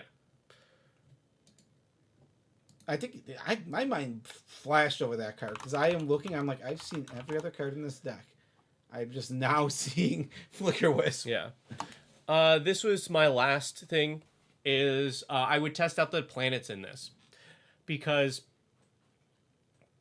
we like the cards are just generically good. Sursor Secundi specifically this one, yeah, has some synergy with what your deck is doing. It's just like stationing is so free. It's so free, and if any of you test out planets or spacecraft in your decks, you will find out how free it feels. You even have the option. I don't know when this would ever be relevant, but if you were able to form like a sacrifice loop, but don't have a payoff, you can just you can sacrifice, bring something back, station, sacrifice again, so you get to fully station these for free. And this might like the black one in particular might be the card draw that you need to get to the payoff. Well, I think Choo Choo Beans makes a really good point here. Another card that also I was glancing over. This is just an Aristocrats card. This isn't a combo card. Like, great in Aristocrats decks. Mm-hmm. Not great when we're pretty dedicated to the combo. It is a solid, slow, incremental value, but that's not what we're doing. Mm-hmm. We're not a slow, incremental value deck. We're a go, go, go, kill them deck. Yeah. So, yeah, Bloodghast is a good cut. Good call. Mm-hmm. Choo Choo Beans, you're on top of things in chat today. Those are my hot new techs for the deck. I think that's everything that we've got for this. Yeah, that's why. Yeah. Cool. And now I have some more thoughts for when I build this, because I pulled a Surge Foil version of this and I was like, all right, I gotta play it. Card looks good. Ooh, what's the word Surge Foil? Oh, I have no idea. I just saw 65. It's right there. Oh, but that's just regular foil. I don't think those come in regular foil. I don't think it's coming in regular foil. They don't. I don't know. I'm sorry. They just don't. This is Agnes, the Dragon's Lash, submitted by Terrible Norwegian Gaming. This commander is cool. So hey, it's Sonic before Sonic. Sonic before Sonic. Yeah, this is fair Sonic. Yeah. 4 mana for a 3/3 with haste, and whenever a creature you control with haste attacks, you make a tap treasure. Mm-hmm. Yeah. Simple. Simple. Straight to the point. This deck's one of its. Do you want to give what they wrote a read first? Yeah, it's a good. Yeah, idea. I just want to. The notes from Terrible Norwegian Gaming are: we would like to keep this in bracket 3. It has a below average win rate. It has won 1 in the last 6 games. It often feels slow, which is ironic. Mm-hmm. And it has powerful cards, has win cons, but feels like something's missing. Can we take a look to see what we think that might be? That's it. So now you get onward with what you were feeling here. So a lot. Most of this deck, there's 2 ways to go with this deck. There's 2 main ways. Mm-hmm. There is the play all haste creatures version of the deck. That is not this version. This is more of the give all of your creatures haste with some other creature. And that is the main. There are some hasty creatures in here, don't get me wrong. But I think the main focus is, okay, we want all of our creatures to gain haste from things like this. And then like I said, sprinkled in here are also some, this isn't hasty, are some hasty creatures to go along with that. Yeah. So that is like something to consider. We can play more haste creatures for sure. Like, there's no problem with that, but the main focus is not that. Oh, this also gives your creatures haste. Yeah. Forgot about that guy. That was my first thought I had there. Yes.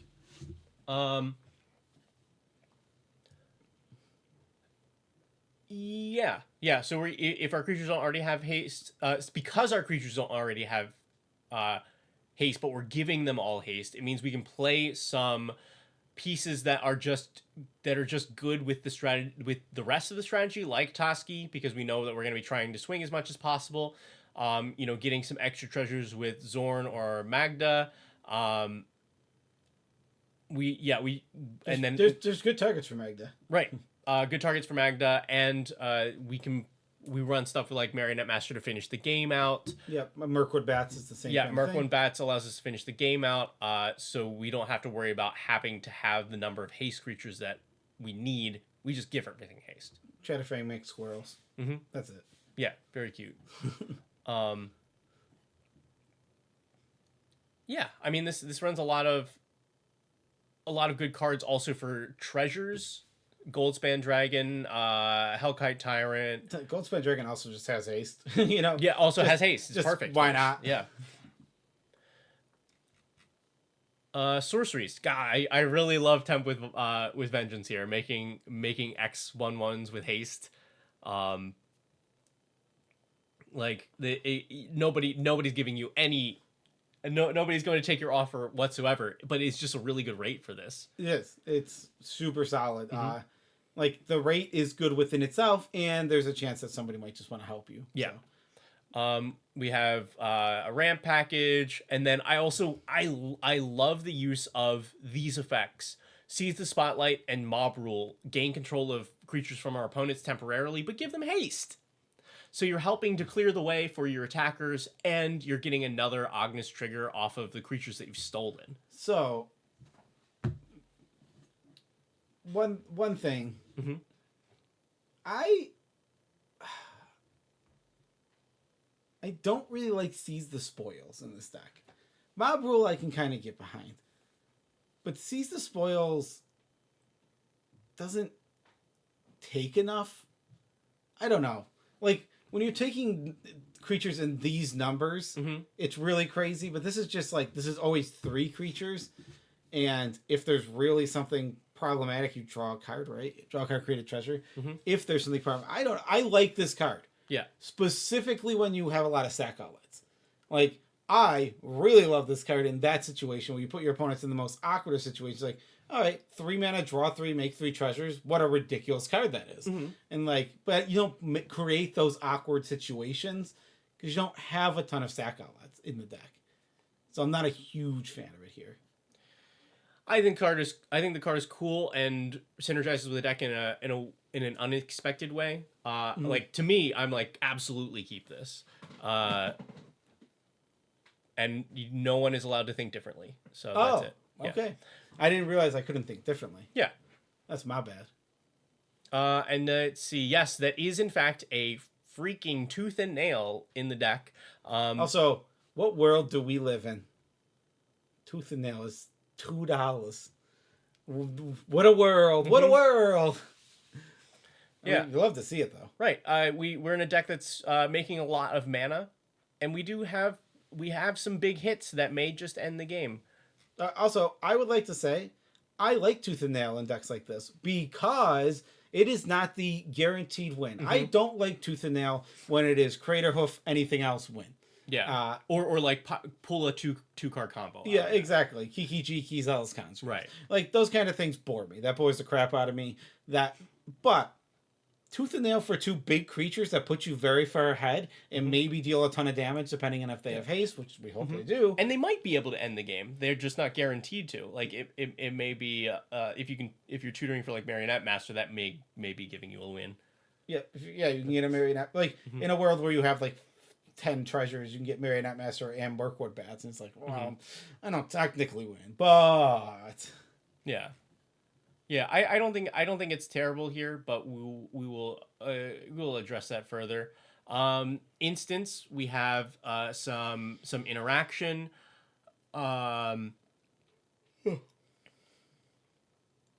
We have like a little bit of card draw, Return to the Wild Speaker, Eviscerated Insight, Deadly Dispute. We have the cutest Amulet of Vigor anyone's ever seen. Oh yeah, cause for your. It's just I was just like, this is the regular one, Joe. Is there an alt art that I don't know about? Oh yeah, no, it's you mean gameplay cute. Let's see, is there a cute art out? I don't think so. I think just the Hobbit one. But yeah, this is here so that your treasures untap when you make them, so you can use them right away. This isn't the Hobbit one. Is it not? No, it's something else. It was like one of those feel-good secret layers. I don't know which one, but it's like, yeah, support the kids or something positive. Okay. Cool. Vat of Rebirth, also cute, because you're able to put a whole bunch of oil counters on this, and then you can reanimate stuff for 3. It's on my cut list.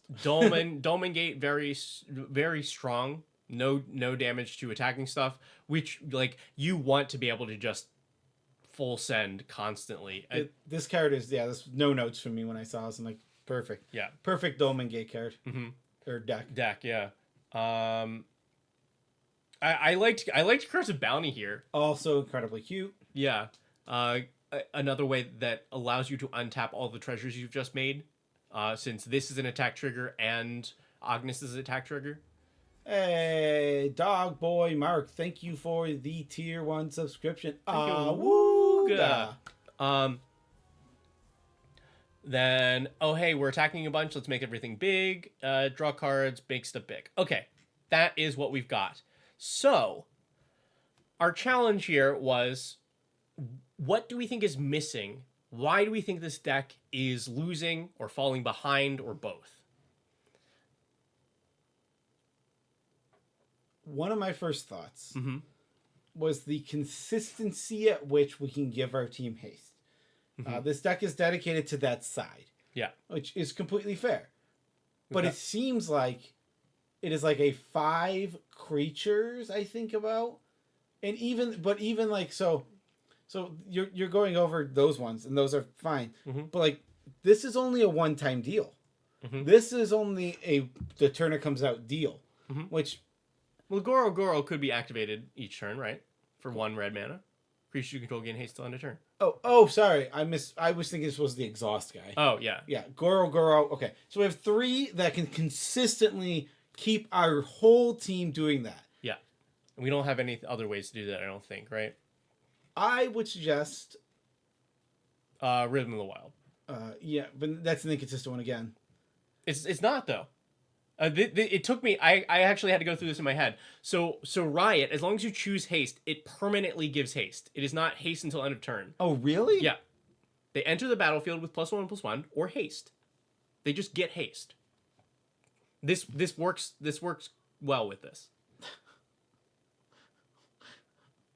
I feel like they just forgot a word on that ability by accident. Well, I think they did it for actually to make it easier, because otherwise they'd have to be like, you gains a +1/+1 counter or haste until end of turn. Well, just the haste until end of turn. The +1/+1 counter is until end of turn. You know what? Wait, haste until end of turn or +1/+1 counter. I think Loyal Apprentice is already in here, Donkey Juice. I think it's already hanging out up here. It do be. Yeah. But yeah, so that was my thoughts. Like, we need a few more ways, maybe get up to 6 or 7 to give our team haste. I mean, Anger's a decent way to go, but the problem with Anger is how the hell do we get Anger in our graveyard? Yeah. It is weirdly one of the deck is okay with playing Anger. It's not great, but every time the Anger attacks, it's at least getting your treasure. And they can choose not to block and just take the 2, but still, you are getting your treasure. Yeah. I think that's pretty significant, especially one of my notes is switch Enduring Courage, since this only gives the haste temporarily. I think the upside here of it being able to recur itself is not worth inconsistently giving haste. To me, the biggest issue with this deck is we have all of this ramp on 2 because we want to play our commander early, right? I think that's a weaker way to go about this deck, because that means that we're not playing a creature on 1 unless we have birds. We're not playing a creature on 2. We're playing our commander on 3. We're maybe playing 1 more creature the next turn with haste on 4. So on turn 3 we make 1 tap treasure. On turn 4 we, like, best case scenario, make another 2. I think this strategy is stronger if you cut all of the ramp, period. We do not need to ramp in this deck. The commander ramps.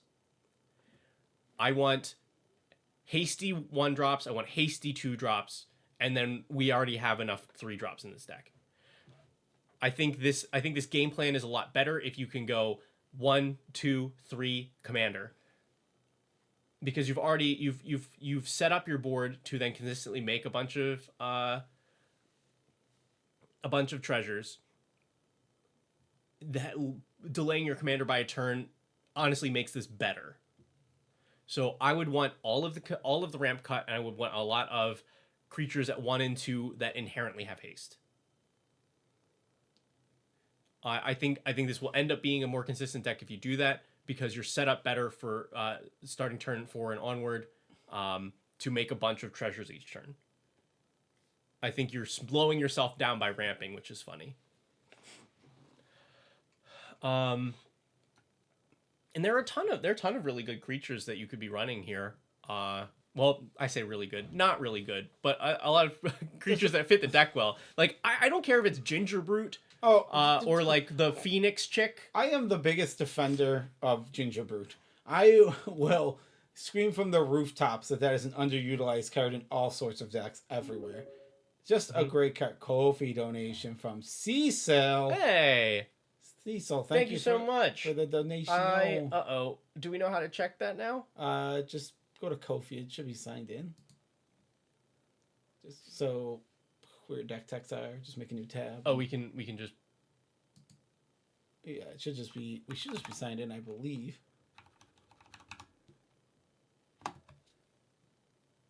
I lied.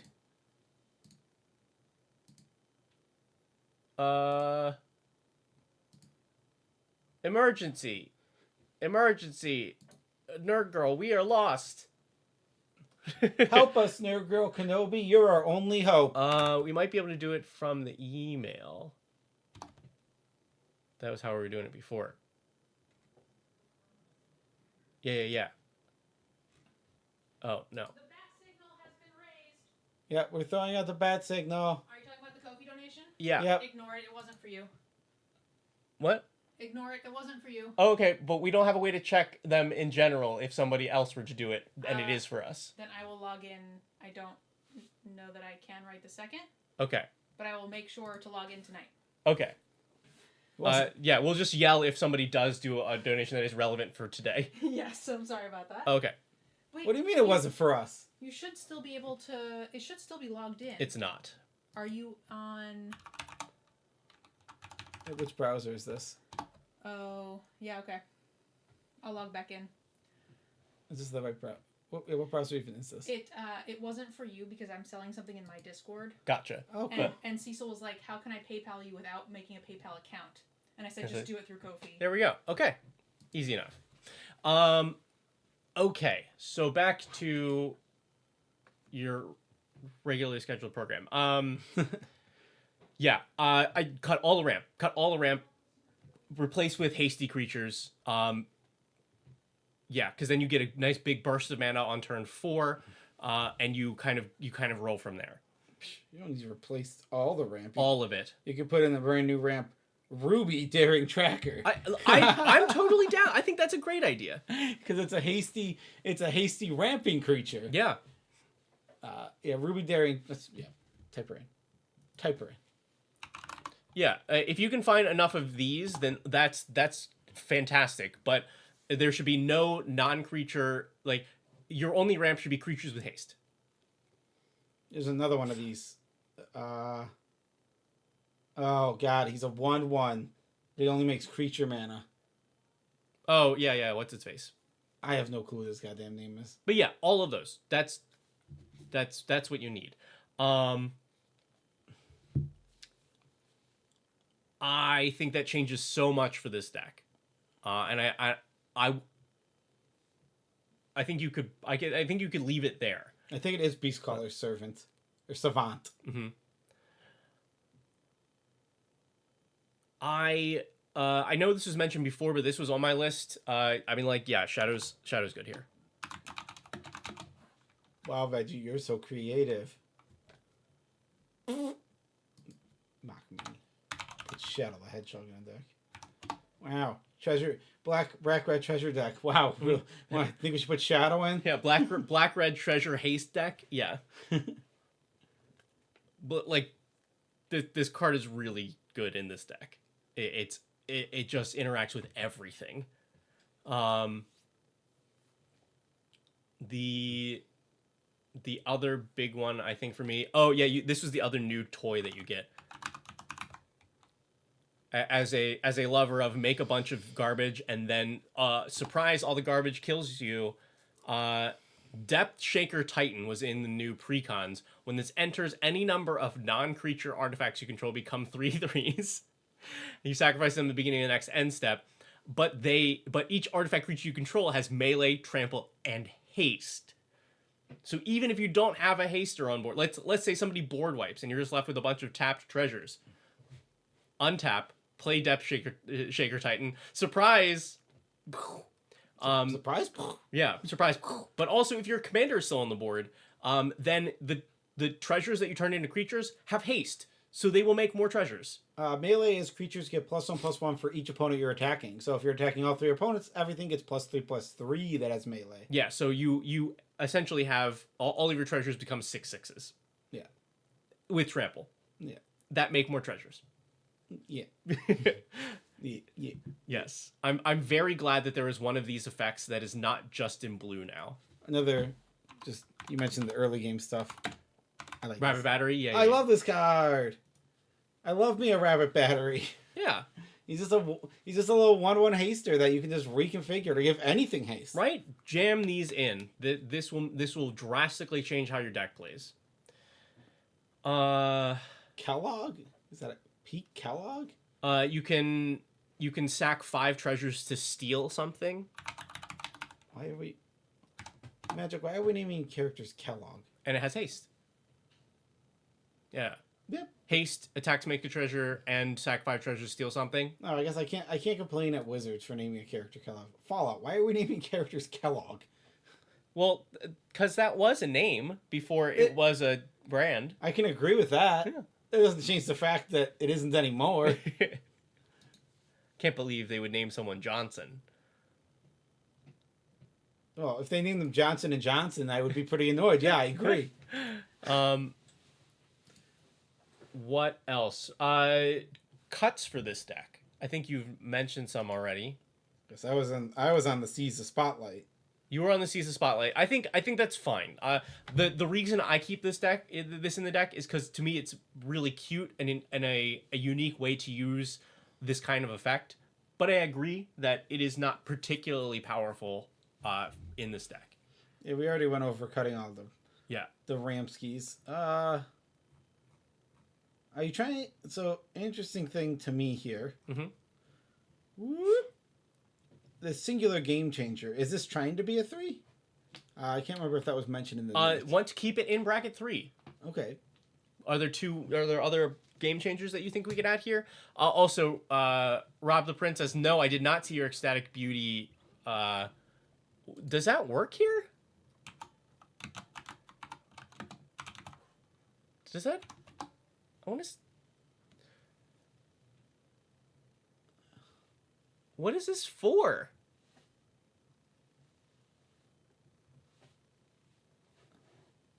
They'll enter with haste. It seems terrible. It's that one episode of Doctor Who that people know. Yeah. Suspend. Yeah, but that just seems bad. Yeah, but I want the haste now. It's so slow. I want it now. I really like this card. I think it's not good here. Yeah. There's another. Somebody mentioned it in chat. There's another card similar to Tempt with Vengeance. Like that makes 1/1s with haste. It makes rats. Like Oh yeah. Tota Zen. Song of Totentans. Sword of Song. Sword of Totentans. Sword of Totentans. Yeah, it makes 1/1s with haste. Or creatures you control gain haste until end of turn. That is slightly worse in this instance because Tempt with Vengeance makes them and they have haste. So they are always useful. This one you have to have a haste enabler for later turns for them to make you stuff. That's fair. I think this is still pretty solid here. I wouldn't mind running it, but Temp with Vengeance in this case is much better. Some of my other cuts. Well, first, swap Imp's Mischief for any of the red things that do this. The other ones are better. Yeah. I don't think you need Lightning Greaves here. The rats have face? No, the rats, we just want... I think that is just a late, late reaction to it. Yeah, because the rats creatures gain haste until end of turn, but having the tokens have haste is better. I also think you cut Idol of Oblivion. Like, sure, we are making a token consistently each turn, but I'm a big Oblivion fan, personally. yeah, I think it's fine, but I'd rather be doing other things. I'm on kind of the other... I'm on this track over here where I'm kind of cutting Bat of Rebirth. Yeah, I would also cut this. We don't have... if we had better reanimate targets, sure. But our top end is usually going to try to end the game. And we don't have anything that's like super, super heavy hitter. Yes, I would cut Bat of Rebirth. There's a Painful Truths up here that like is fine. Yeah, it's one of those cards that just never makes my deck. Mm-hmm. It's like, you can kind of just throw it in any 3-color black deck. Mm-hmm. This seems really good in this deck, and I have ended up cutting this card from every single deck that I've ever built that it seems really good in. I don't know what it is about it. It just it never lines up, and I don't know why. So I can't say that this is bad for the deck, but I can say that from personal experience, it doesn't play well, and I don't know quite what it is about it. Well, I think the main issue... I mean, it's just...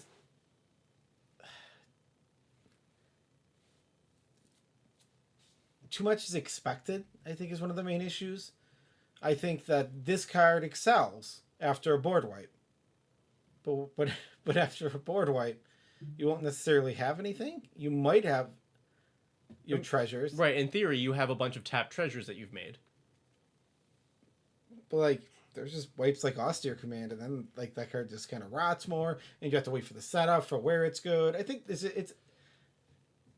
a lot to it, and why I don't think it's very good.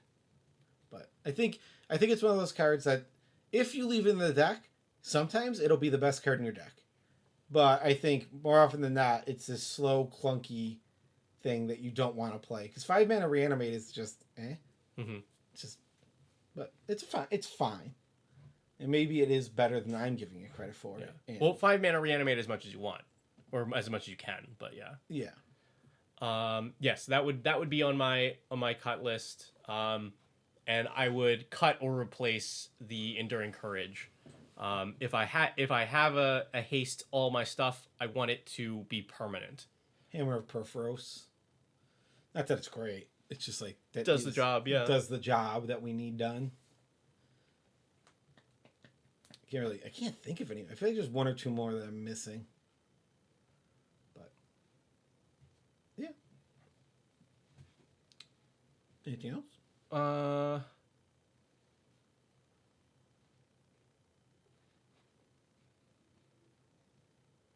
I think that's what I've got here.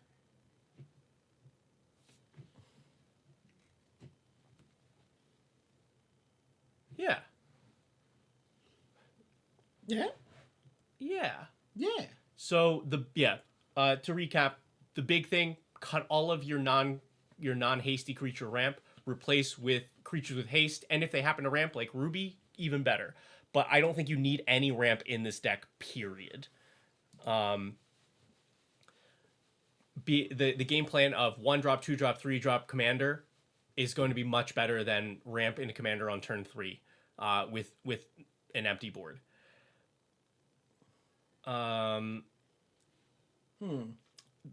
Perhaps something to consider. Mm-hmm. Well, I'm thinking here. This deck, an issue I'm seeing that this deck could easily run into is these creatures don't attack that well, a lot of them. Mm-hmm. So maybe we need ways to help our creatures be a bit more evasive. Because a lot of this stuff's just going to get eaten alive after turns like 3 and 4.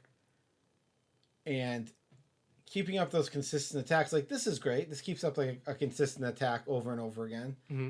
Like, this is a treasure every single turn. That's great. Mm-hmm. But like, on the ground, like, even if all of our creatures have haste, like, if we send in this, like, that attack is going to get eaten alive in most board states. As the game progresses, I feel like the weakness is going to be as we approach the late game here. Mm-hmm. Unless we specifically have, which we will sometimes, our big giant flyers and stuff. Mm-hmm. We're just kind of like trapped, and this I feel like this can happen quick depending on the decks you're playing against. Where the board just gets clogged so fast, and your whole game plan, which requires attacking with a 3/3, which is not a great attacker, that's an issue I'm seeing. I'm not sure there's a way to solve that reliably, or at least my head isn't jumping to anything immediately. Just feels like a struggle, something that could definitely take a win rate for a deck like this down, because you want to be in attacks very often, but like so I like comparing this to Sonic. Sonic wants to do the same kind of thing. He wants to attack with creatures that have haste very often. Mm-hmm. But he rewards it in a way that isn't just a tapped treasure. It rewards it in more power, which makes him stronger, which makes him more able to attack. Mm-hmm. And this deck doesn't do that. It does let us ramp into our bigger things quicker, but is that enough in a lot of situations? Ooh, Veggie got a card thought?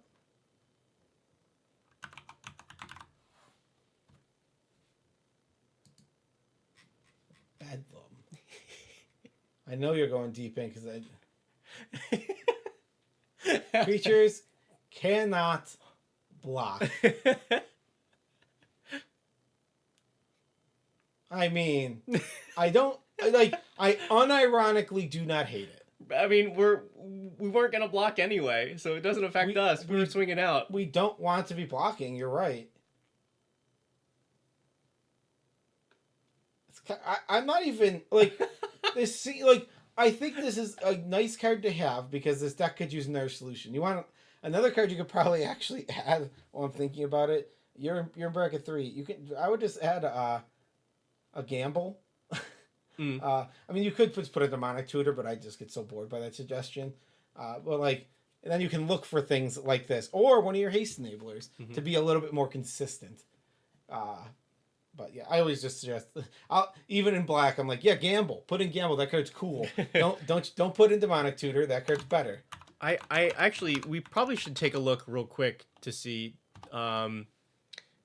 what other ones we would add, because I think once you're in bracket 3, like, I would put Field of the Dead feel free to put the other ones in. You would put Field of the Dead in?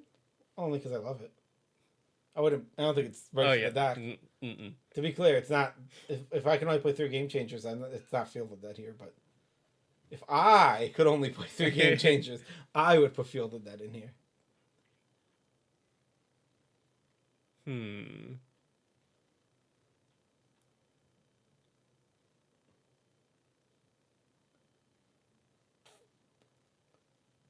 Worldly Tutor, honestly. If you want to be bored, the deck could just easily play Demonic and Vampiric, but those are the boring answers. I mean, also boring answer, but I think actually works well for the deck is the One Ring. Because if you have somebody you can attack, you can go, boom, full send, One Ring, no crackback, and this is a little light on card draw.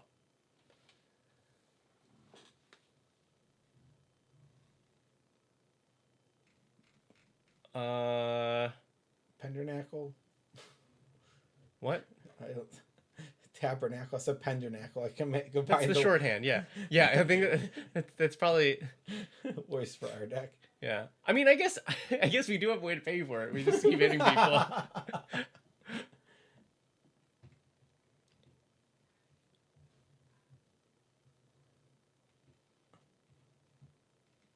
Honestly, Yeah, there's not really. I'm not coming across ones that are like, oh, these for sure.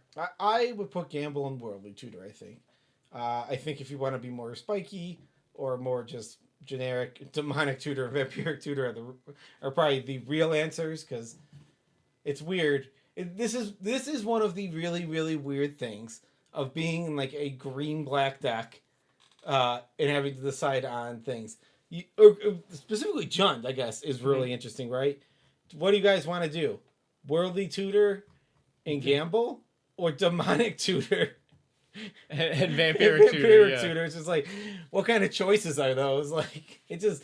I want to play the worldly tutor because it's cooler. I want to play the gamble because it's cooler. There you go. But it's just like, yeah. Okay, do you want to choose strict? Oh, Worse. You want to choose worse cards? Yeah, you can. Mm-hmm. But yeah, those are probably the ones I would go with. Some form of the choice. I think actually Necro would maybe also be because that again the card the deck is a little light on card draw, and even though 3 black pips is impossible to cast, you have treasures. Yeah, which even it's gonna be tough to have 3 treasures at a time, but when you do, I don't think it'll be tough to have 3 treasures at a time. No, it's too many. For 3 black pips?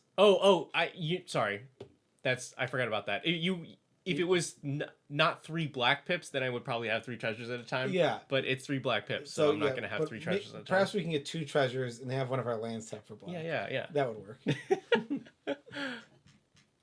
All right. I think that's everything for deck text for today. Cool. Yeah, I loved the selection of decks for today, particularly the 3 that were my whole commander arc. Don't forget, everybody, that we do this every Wednesday, and you can always get your deck text by going to our Ko-fi and donating there. And if you feel so inclined, you can also become a patron and see if there are ways that you can get that through that. That's all for now. Yeah. Yeah.